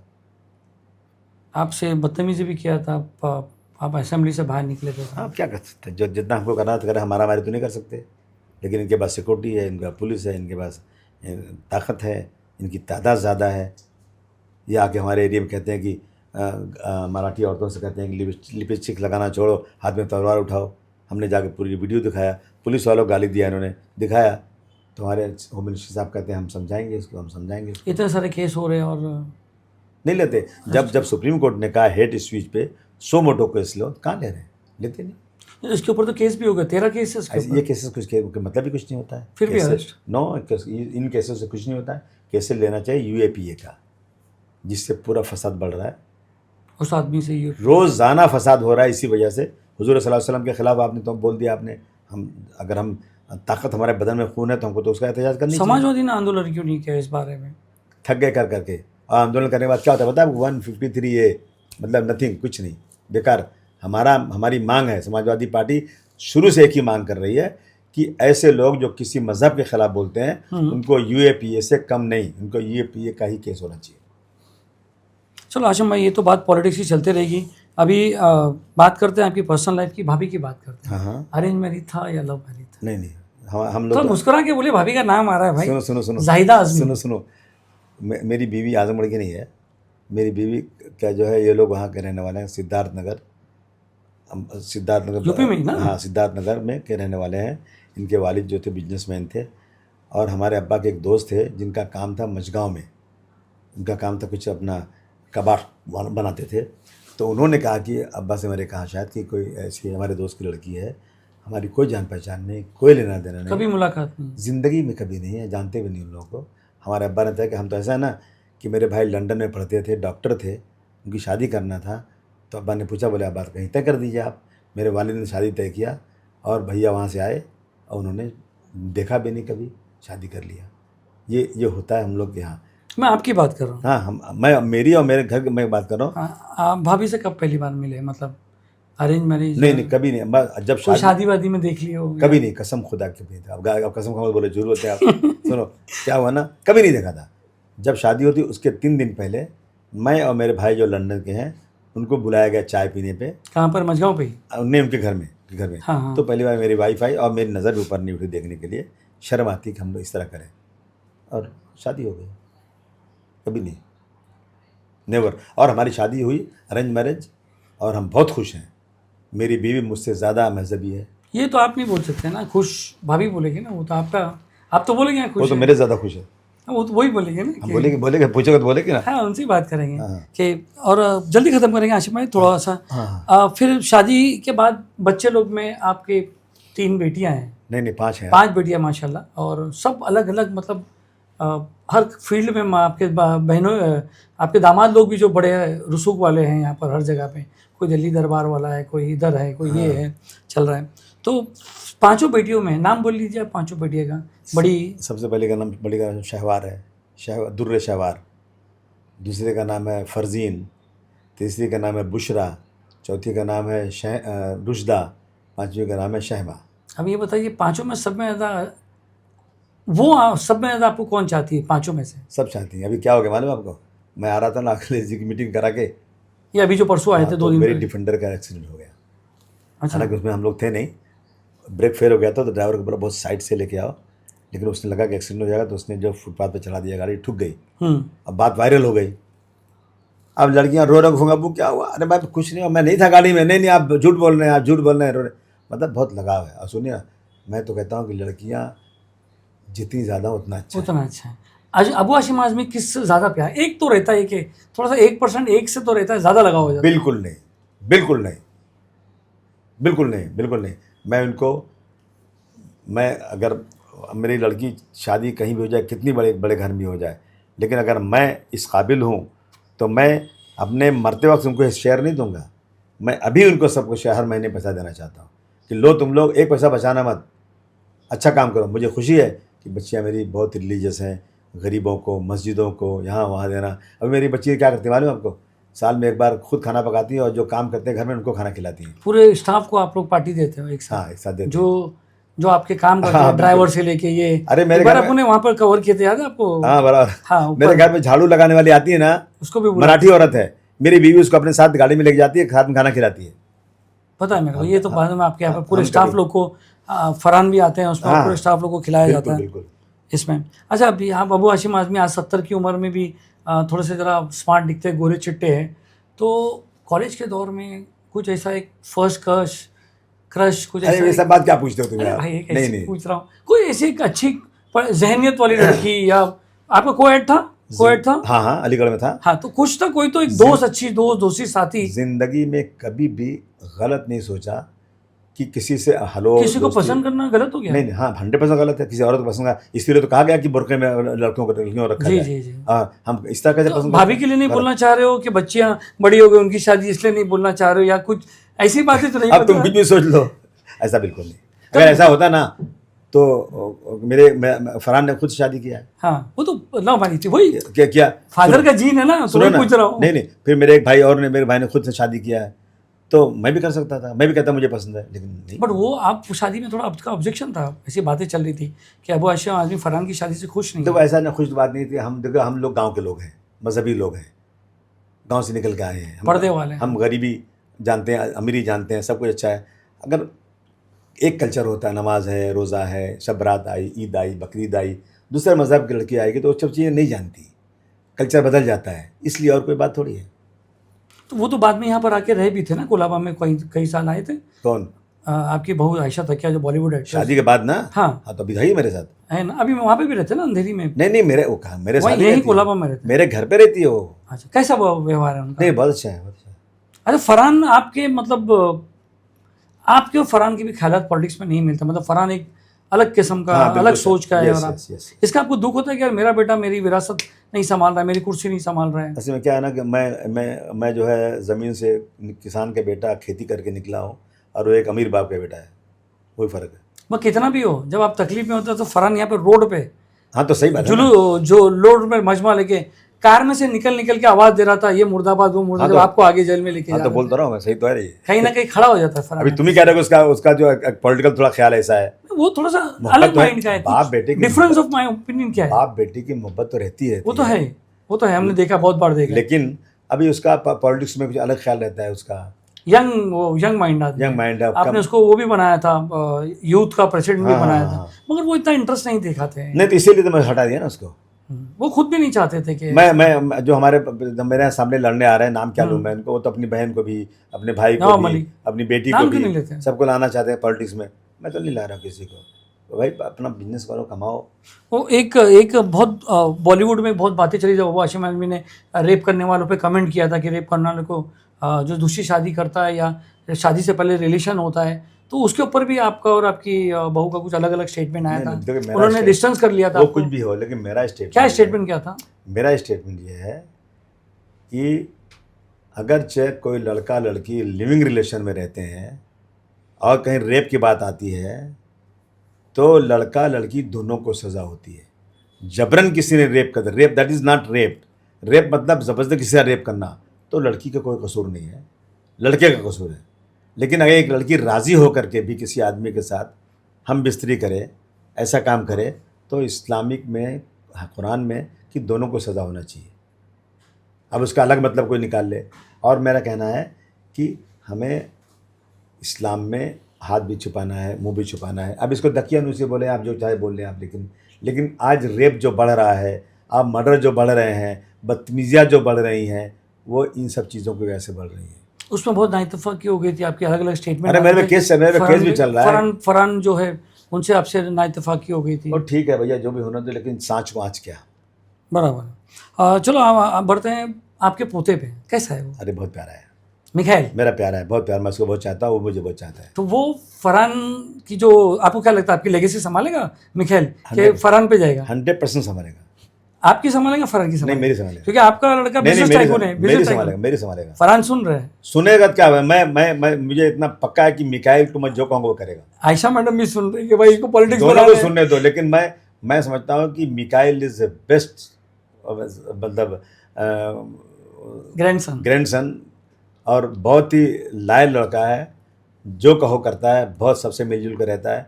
मेरी पूरी फैमिली में मेरी बेटियां हैं, कुछ भी सबसे प्यार से बात करता है। जैसे घर में कोई आएगा आके बैठ जाएगा, उनसे मिलेगा। Very good. कैसा मानता है वो आपको, दादा को? बहुत मानता है। अगर दादा और बाप खड़ा हो तो किसके पास रहेगा? दादा के पास आएगा। दादा के पास जाएगा। फरहान भाई सुनिए, हाँ बात करते हैं, बस हम भाई इसको खत्म करेंगे। आखिरी हमारा पड़ाव है, आखिरी पड़ाव में पूछे कि ये कंट्रोवर्सी लेके रईस शेख को क्या मसला हो गया? ऐसा है ना कि लोगों की उम्मीदें बढ़ जाती हैं। देखिए, मेरा सिर्फ ये कहना है ना कि जब काम करो ना, तो मैं मत करो। कहो कि जैसे अखिलेश जी कहते हैं ना, जब अखिलेश भाई कभी भाषण करते हैं ना कि समाजवाद यूँ नहीं किया। समाजवाद पॉलिटिकल पार्टी मतलब एक समूह, एक वो मैंने किया तो मेरे साथ भी जो लड़के काम करने वाले उनको निराशा होती है कि हमने फिर क्या किया। अगर मैं कहूँ नहीं मेरे समाजवादियों ने रोड बनवाया तो एक अच्छी बात होती है। यही सब चीज़ें हैं। और क्या हुआ था, मतलब क्या एक्चुअली आगे थी? नहीं, फिर आप भी नाराज हो गए? और नाराज़ में इसलिए हो गया कि देखा ऐसा है ना कि जब इलेक्शन पार्लियामेंट का था तो रईस ने ईस्ट, मैं आपको खुल के बोल रहा हूँ, मामा क्या नाम है? नहीं ईस्ट के जो भिवंडी ईस्ट है वहाँ की सारी जिम्मेदारी बोला मुझे दे दीजिए। हालांकि ऐसा होता नहीं है, बाला मामा के लिए नहीं पहले से कि ईस्ट की जिम्मेदारी वहाँ के सारे संगठन, सारे ऑर्गेनाइजेशन मैं बनाऊंगा, मुझे जिम्मेदारी दे दीजिए। वहाँ के एमएलए थे वो। हाँ, ऐसा होता नहीं है, पार्टी अलग होती है, एमएलए अलग होता है। आप कहीं पूछिए, अमिन पटेल से पूछिए, जी मुझे पता है, जी भाई से पूछिए, पता है ये बात। संगठन से आपको क्या लेना देना। लेकिन संगठन में अगर आपको रिक्वेस्ट करते हैं तो कोई आदमी को रख लिया जाता है। लेकिन रईस को हमने इतनी इज्जत दिया कि रईस को बोला हाँ तुम बनाओ, चलो ठीक, तुम जिम्मेदारी ले लो, वही अपने वही जो चाहे करें। अब मामा का इलेक्शन आया तो कहा कि नहीं ईस्ट का, वेस्ट का भी मुझे दे दो। अब वेस्ट का दूसरा आदमी पहले से है, रियाज है पहले से मौजूद, रियाज ना? हाँ रियाज। आपके रिश्ते में, क्योंकि उसका भी नाम नहीं रिश्ते आजमगढ़ का, रिश्ते में सभी है। अच्छा, आजमी नाम है ना उसका भी? आजमगढ़ का तो आजमी है, शबाना आजमी आजमगढ़ आजमी है, मेरे रिश्तेदार थोड़ी वो है। अच्छा ठीक है। तो बस यही कंट्रोवर्सी थी, उनको लगा कि मुझे नहीं देना है तो मैं रिजाइन कर देता हूँ। मेरे को सुनने में आया कि आप ईस्ट का भी उसको बना रहे थे, ऐसा सही बात है? किसको? वो ईस्ट वेस्ट दोनों का था पहले से।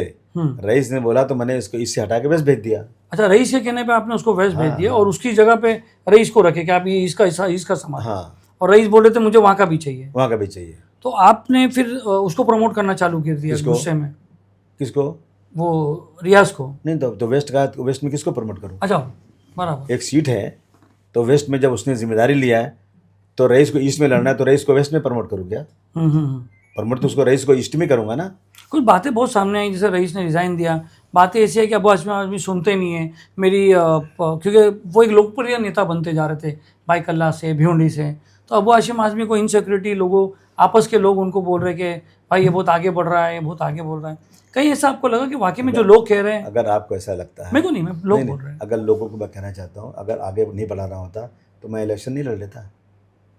ये सबसे बड़ा एग्जाम्पल इसका है कि आपने कॉर्पोरेशन से एमएलए का इलेक्शन कि मैंने सभी को इलेक्शन लड़ा है, मैं खुद इलेक्शन लड़ा नहीं, मजबूर होकर लड़ा। अगर मुझे आगे बढ़ाना होता अपने आप को या किसी से जलता तो मैं इलेक्शन लड़े बगैर आदमी को सीट क्यों देता? ये दिस इज एग्जाम्पल। अगर मुझे रईस को या किसी को नहीं ले जाना तो मैं फरहान को लड़ा देता इलेक्शन। मेरे फैमिली में किसी मेरे कोई बात चल रही थी क्या फरहान को? नहीं लड़ा है मैंने। नहीं, अभी 2014 भाई, में जब रईस इतना इनसिक्योर क्यों हो गया कि भाई हाशिम भाई मुझे सीट मिलेगी नहीं मिलेगी, मैं पार्टी छोड़ दूंगा? दुनिया में तो छोड़ दे, बना वो तो ओपनली आया था ना, सब जगह ऐसे था ना, छोड़ दे। एक बार एक दिन के लिए छोड़ भी दिए थे। मैंने तो कहा छोड़ दो, अभी छोड़ दो जिसको छोड़ना हो। लेकिन फिर आए बोले गलती मेरी, माफ़ी चाहता हूँ, माफ़ भी कर दिया मैंने। उसके बाद भी तनाव बढ़ता रहा, उसके बाद भी हमको सुनने में आया कि तनाव बहुत ज़्यादा बढ़ता गया, इसलिए बढ़ता गया कि आपके लोग जो है वो रईस को आगे बढ़ते हुए नहीं देख सकते थे। ऐसी सी बातें हो रही है। अच्छा, रईस को वहाँ टिकट देना किसके हाथ में है? आपके हाथ में। टिकट अगर मैं दूं तो मतलब मैं रईस को नहीं चाहता हूँ। इनसिक्योरिटी हो गई थी कि क्यों? शक का दुनिया में इलाज है क्या? तो वही तो कह रहे हैं कि हाशिम भाई बहुत शक करते हैं। मैं नहीं शक कर रहा हूँ, मैं तो ऐलान कर रहा हूँ जाके तुमको टिकट दूंगा। मैंने पूरी पब्लिक बुला के ऐलान कर दिया टिकट दूंगा, फिर शक क्यों? फिर क्यों शक? मगर वो दौर और मुझे पूरा हक है। अभी मुझे एबी फॉर्म दिया ना अखिलेश जी ने, तो सब रईस वगैरह सब बैठे थे। मैंने कहा सुनिए ये एबी फॉर्म मेरा है, मैं जिसको चाहूँगा टिकट दूंगा, जिसको चाहूँगा नहीं दूंगा। आप क्या कहना? बोले हाँ बिल्कुल आपका है, अभी तक मेरे हाथ में था, मेरा था, अब आपका हो गया, आप जिसको है दीजिए मत दीजिए, मुझे कोई दबाव नहीं है। मेरा अध्यक्ष मुझे कहता है कि महाराष्ट्र में पार्टी बढ़ाने के लिए आपको पूरा अधिकार है और उस अधिकार को मैं इस्तेमाल करते हुए रईस को टिकट दे रहा हूँ, फिर शक क्यों? आपको लगता नहीं कि दूसरे लोग जो आपके साथ चले, जो छोड़ के चले गए, कभी रईस भी आपको छोड़ के चले जाएगा? फी अमानिल्लाह। रईस तो बहुत लॉयल रहे आपसे, बहुत कई, तो फिर क्यों जाएगा? रहे हाशिम भाई फिर क्यों जाएगा? हाशिम भाई कहे बगैर फिर क्यों जाएगा? अगर ऐसा है तो फिर नहीं जाना चाहिए। और रईस और फरहान की भी मिलती जमती नहीं है कई बार। जब रईस को लगता है, जब वहाँ पे सब लड़के वहाँ से फ़ोन करते हैं रईस ने ऐसा किया तो फरहान को मैंने डांटा कि फरहान तुम बीच में मत बोला करो, रईस अपना एमएलए है, उसको काम करने दो। अब ऐसा भी आरोप लगा था कि फरहान की आप ज़्यादा सुनते हो, लोगों की सुनते, रईस की नहीं सुनते हो। अरे यार ये सब बातें चंडू खाने की है। चलो आखिरी बात करते हैं हाशिम भाई, एमआईएम की बात करते हैं। कौन है ये? असदुद्दीन ओवैसी साहब। हाँ वो दोस्त है मेरे पहले बहुत। बहुत अच्छी देता है। आपने एक इंटरव्यू में कहा था कि मैंने उनको मुंबई में लाया था। उनसे पूछिए, ये उनसे पूछिए बम्बई कब आए थे वो। क्या ज़रूरत पड़ी आपको यहाँ लाने की? दोस्त थे मेरे, अच्छा, उस टाइम वो एमएम में नहीं नॉट थे? Political party, not political party, as a friend. Hmm, मैं अपने घर में लाके क्या दूसरी पार्टी को खड़ा बढ़ाऊंगा क्या? मेरे वही दोस्त वही थे। लोग वो सोचते हैं कि अबू हाशिम आज़मी क्लेम करते हैं कि मैंने लाया, तो क्यों लाया भाई? नहीं, मैं क्लेम नहीं करता हूँ, मैं कभी क्लेम नहीं करता हूँ। मैं कहा कि मेरे दोस्त थे जब बम्बई में आए। कौन सा ईयर था वो? मदनपुरा में, जब मैं 2002 से 2008 तक था ना एमएलए एमपी, हाँ, तो हम राज्यसभा अपनी थे। पाने मिलते थे हम लोग। अच्छा, वहाँ मुलाकात हुई। हाँ, वहाँ मुलाकात हुई। हम्म। तो बड़ौदा में फसाद हो गया था, एक जो है दरगाह को तोड़ दिया गया था, बहुत लोग अस्पताल में एडमिट थे, लोग क्या था, हम दोनों साथ में गए थे। फिर जब यह इशरत बानो का एनकाउंटर हुआ, जी। हम दोनों साथ में गए थे। मुंबई में मदनपुरा में मीटिंग थी, वह साथ में आए थे। भिवंडी में लाए थे, साथ में लाए थे, हमारे दोस्त थे वो। और लेकिन जब उन्होंने पॉलिटिकल पार्टी अपनी बना लिया करते हैं तो उनसे बातचीत नहीं होती, और बात उन्होंने कभी किया नहीं बात आज तक, तो मैंने भी नहीं किया। मैंने जाकर एक ओपनिंग किया, मुझे बहुत लोगों ने कोशिश बुलाई, एक लेडी ने हैदराबाद में एक ओपनिंग करना है, अस्पताल को ओपनिंग करना है, अस्पताल में जाकर ओपनिंग करके आ गया। मेरे ओपनिंग करने के बाद ये सब लोग दादागिरी किए कि तुमने ओपनिंग कैसे कराया, फिर से कराओ ओपनिंग उसकी, तो उसकी फिर से ओपनिंग कराई इन लोगों ने वहाँ पे। इन सब चीज़ें का हरकतें इनकी। जब अबू हाशिम आज़मी कहते हैं कि मैं एक पार्टी बनाऊंगा, तो दूसरे को भी हक है ना उसी पार्टी बनाने का, चढ़ाने का। तो फिर अबू हाशिम आज़मी इतना हमेशा एमआईएम पे इतना गुस्सा मैं क्यों गुस्सा लेते नहीं हैं दिखाता हूँ कि बी टीम बोल देते हो आप उसको? बी टीम है। मैं नहीं बोल रहा हूँ भाई, मैं कहाँ बोल रहा हूँ यार। अच्छा, अभी एक बात क्लियर करते हैं, अबू हाशिम आज़मी ने कभी नहीं कहा कि वो बी टीम है। नहीं, मैंने कभी नहीं कहा। ठीक है, मैंने कभी कैसा नहीं कहा। मानते हो इमाम को आज मुस्लिम पॉलिटिक्स में, कैसा मानते हो? नहीं, मैं मानता, देखिए ऐसा है ना कि जहाँ जीतने के चांस हो वहाँ लड़ना चाहिए इलेक्शन। कौन तय करेगा? अभी आप भी तो इतनी सारी सीट मांग रहे हो एमवीए से कि हमको इतनी दे दो, हम इतनी ले लेंगे। जहाँ मेरे को जीतने के चांस वही मांग रहा हूँ। तो हर आदमी को लगता है मैं हर जगह से सीट लूंगा। उन लोग ने 42 सीट बता दी कि हम यहाँ से दे तो भैया उनको 100 सीट, मुझे क्या लेना देना यार, वो जीता है सब जगह, अच्छी बात है, मुझे क्या लेना देना। जी, तो हाशिम में बहुत बहुत शुक्रिया। ये अकबर ओवैसी का एक बयान था कि 5 मिनट के लिए हटा दो पुलिस तो हम दिखा देंगे, कुछ नहीं कर उस पर पाएंगे, क्या है? कुछ नहीं कर पाएंगे। कुछ भी नहीं कर पाएंगे। 5 मिनट हटा दो, कि जो 85% में 15% लड़ाई झगड़ा क्यों, पुलिस को हटा दो, हम सब गले मिल के रहें इस देश तो में। सबसे लड़ते क्यों रहते हो कौन? तुम? अभी वो जाकिर नाइक के मसले पे भी आपने बोल दिया स्कूल हमको दे दो, तो स्कूल चलाने के लिए आ गए, लोग भाग रहे हैं। ऐसी बात करते हो तुम? नहीं, मैं एक बात बता रहा हूँ। अरे क्या बात करो? अरे भाई, नाइंसाफी हो रही तो नहीं लड़ू क्या? मैं वही बता रहा हूँ कि लोग भागते हैं, कह रहे यार जाकिर नाइक को यूपा में डाल दिया, इससे दूर रहो, मगर वो आप है कि जाके वो तो स्कूल हमको दे दो। आप ये क्यों नहीं कहते हो कि अबू हाशिम नाइंसाफी के खिलाफ आवाज़ क्यों उठाते हो? मैं आपसे पूछना नहीं, चाहता आपका सवाल ये होना चाहिए कि जहाँ जुल्म ज्यादती हूँ, होती ऐसा है। बोलूंगा तो फिर आपकी तारीफ हो जाएगी। मैं चाह रहा था आपसे पूछूं, लोग डरते हैं, आप क्यों नहीं डरते हो? आपको वो याद नहीं है जो आपको 1.5 साल अंदर रखा गया था? मैं हिंदुस्तान में किसी की मेहरबानी पर नहीं, अल्लाह की मेहरबानी पर रहता हूँ। मैं डरता हूँ दुनिया में किसी से, अल्लाह से डरता हूँ। जब वो स्कूल बंद हो रहा था, जाकिर नाइक साहब ने कुछ गलती किया होगा, वो जाने, सरकार जाने, लेकिन उन बच्चों की क्या गलती है, उन टीचरों की क्या गलती है जो उसमें पढ़ रहे थे? मैंने कहा कि आपको जो भी आपका एविडेंस है, आप जो करना हो जाकिर नाइक साहब से बात कीजिए, करिए, लेकिन ये बच्चों के स्कूल को बंद करना मैं समझता हूँ गलत है। वो स्कूल भाड़े की जगह पे था, तो बोले आप चलाओगे क्या? मैं हाँ चलाऊंगा, तो मैंने ले लिया स्कूल चलाने के लिए, और मैं स्कूल चला रहा हूँ। आपको ऐसा नहीं लगा कि बाद में कभी यार इसकी बवाल मेरे हुआ? बवाल आया, बहुत आया बवाल, इनकम टैक्स से नोटिस आई, एनआई से नोटिस आई, सबको जॉब मैंने दिया। आपको वहां से भी नोटिस आया बेनामी प्रॉपर्टी का? आया, सब आया, 300 करोड़ की बेनामी सबका। कोई बेनामी नहीं है, मैं बेनामी क्यों करूंगा? मैं तो बहुत शरीफ आदमी हूँ।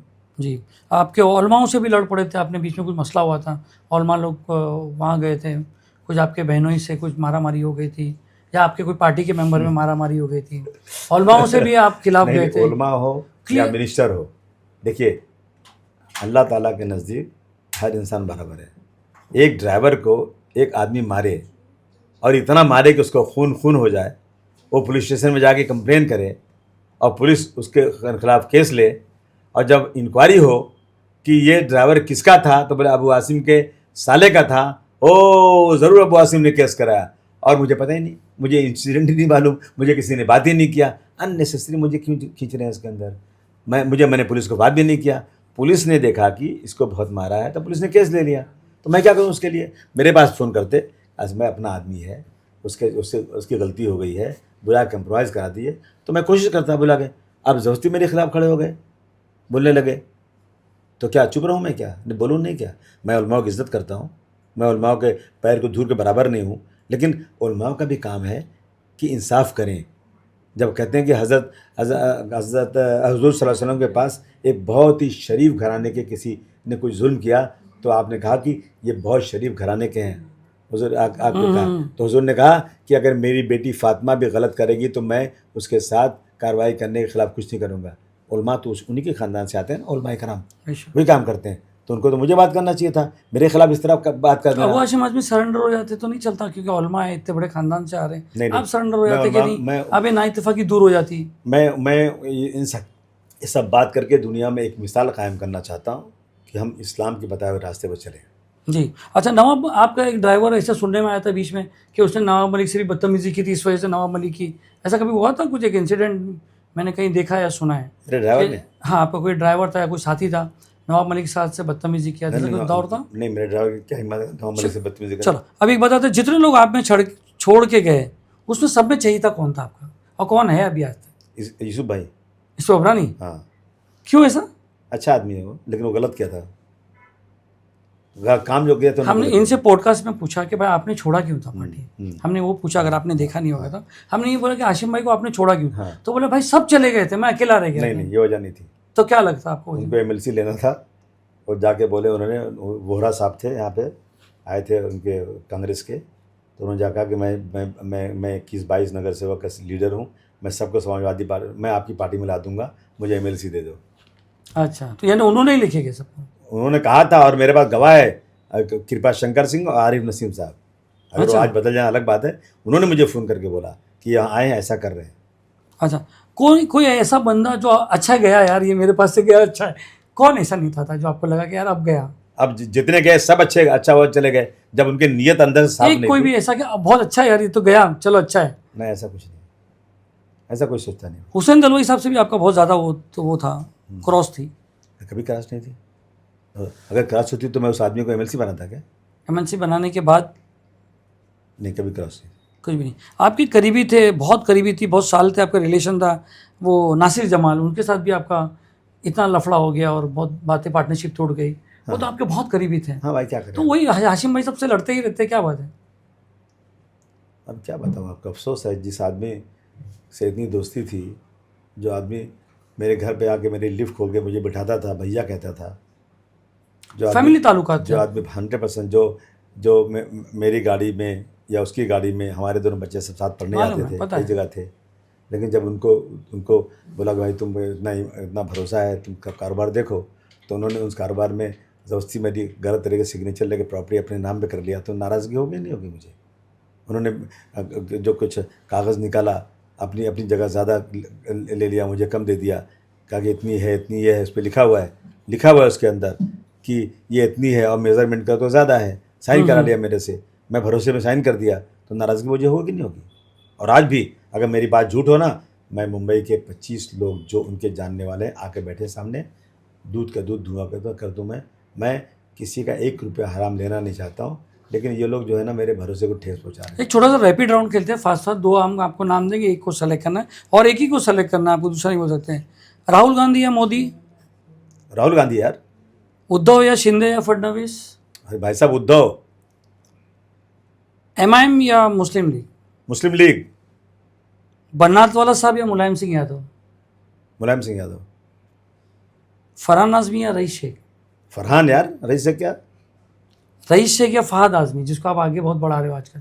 नहीं, फहद मेरे साथ काम कर रहा है, अब फहद मेरे बहुत साथ आप प्रमोट मेरे कर रहे हैं, और वो उसमें है कैपेसिटी में। फरहाद हमारे लोग ये जब मुंबई बाग बना तब से हम दोस्त हैं और बात करते हैं, एक उसमें एक नेता की एक उभरती हुई वो आ रही है। तो आप खुद ही कह रहे हो, तो फिर फहद आज़मी। मैं तो आपकी चाहत की बात कर रहा हूँ ना, दोनों आपके दोनों चाहत मेरी दोनों से है, लेकिन मैंने बोला एक नाम, देखो ये नहीं, रईस शेख या फहद? फहद। क्यों रही, अभी रईस शेख तो आपका वो था। फिर तुम्हें खुद कह रहा है। अच्छा ठीक है। मिखाइल या फरहान आपका बेटा? ये क्या मतलब हुआ?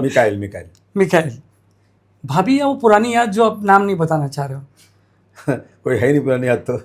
देखो मुस्कान बता रही है। तो बहुत बहुत शुक्रिया हाशिम भाई, आपने इतना वक्त दिया, इतनी बातें करी हमारे साथ, लोगों को आपको लोगों ने आपको ये चेहरा भी जाना कि अबू हाशिम आज़मी ऐसे भी है। जो लोग सुनना चाहते थे कि यार हमेशा वो रहता था कि अबू हाशिम आज़मी को लोग छोड़ के क्यों जाते हैं, आपने उस बात का खुलासा किया। अभी रईस शेख के साथ आपका कुछ भी नहीं है? कुछ नहीं, हमारे नगर सेवक हैं, वही इलेक्शन लड़ेंगे हैं। यस। क्योंकि आप, मेरे को याद है आपने मेरे एक इंटरव्यू में सीना ठोक के कहा था, मेरे ज़िंदगी का बहुत बेहतरीन इंटरव्यू था, जिसको बड़े से बड़े नेताओं ने देखा था, और आप ये कह रहे थे मैं रईस को नेता बनाऊंगा, और मैं कह रहा था कि कैसे बनाओगे। हाँ, मैंने कहा था कि मैं देख लेना। मैं हार जाऊँ चलेगा, देख लेना। 99.9% रईस को चुन के लाऊंगा। नहीं, आपने कहा तो चुन के आएगा ही, 100% चुन नहीं, के आएगा। 99.9, हाँ। फिर इंटरव्यू देख लेना। हर 100 कौन तो खुदा ही दावा हो जाएगा। 99.9% रईस को चुन के लाऊंगा। कहाँ से लड़ाऊंगा आप इसको मत पूछिए, नहीं बताऊंगा। मैं हार जाऊं चलेगा, लेकिन रईस को चुन के लाऊंगा इंशाअल्लाह। कहा था नहीं कहा था? उसी रईस के बारे में आप मुझसे पूछेंगे कि आप नाराज नहीं, वो तो हुआ था ना भाई, और जो नाराजगी तो हुई थी ओपनली सब जगह, वो है, या तो पूछा तो बनता है ना। रईस को बुलाइए, बोलिए उस पर कि क्या क्या तेरे साथ किया, कैसे किया, कौन सी गलती अबू आसिम ने किया, बुला के पूछ लीजिए ना। वो तो आपको गलत कभी नहीं बोलता है, हमारी जब बात होती आप ही कह रहे हो नाराज है वो। नहीं, वो नाराजगी दूसरी बात है कि अबू हाशिम आज़मी सुनते नहीं बात, कान के थोड़े कच्चे हैं, ऐसा बात। मतलब मेरे को ऐसा लगा कि कोई कुछ बोल दिया, बोले हाँ ये साला वो सबसे बड़ी गाली मेरे लिए। अगर कोई ये कहेगा कि अबू आसिम नहीं सुनते ना, ये उसके वर्ड नहीं है, मैं बता रहा हूँ। कोई भी अगर पूरे भारतवर्ष में कोई कहेगा ना कि अबू आसिम सुनते नहीं हैं, एक तरफ मेरा बेटा हो, एक तरफ एक गैर फुटपाथ पर चलने वाला इंसान हो, अगर वो सही है ना तो मैं मेरे बेटे को गलत कहूँगा, खुदा की कसम। आप मान लीजिए, मैं कभी भी मैं इंसाफ करना चाहता हूँ। जी, इंसाफ का पैमाना होना चाहिए, इसमें ये नहीं देखना कि मेरा आदमी। एक लास्ट वो पूछता हूँ, आपकी बहू आयशा तकिया और 5 बेटी, किसको चुनना चाहोगे? मेरी 5 बेटी को यार। बहुत बहुत शुक्रिया आशिम भाई, बहुत बहुत शुक्रिया, आपने तवक़्क़ो दिया।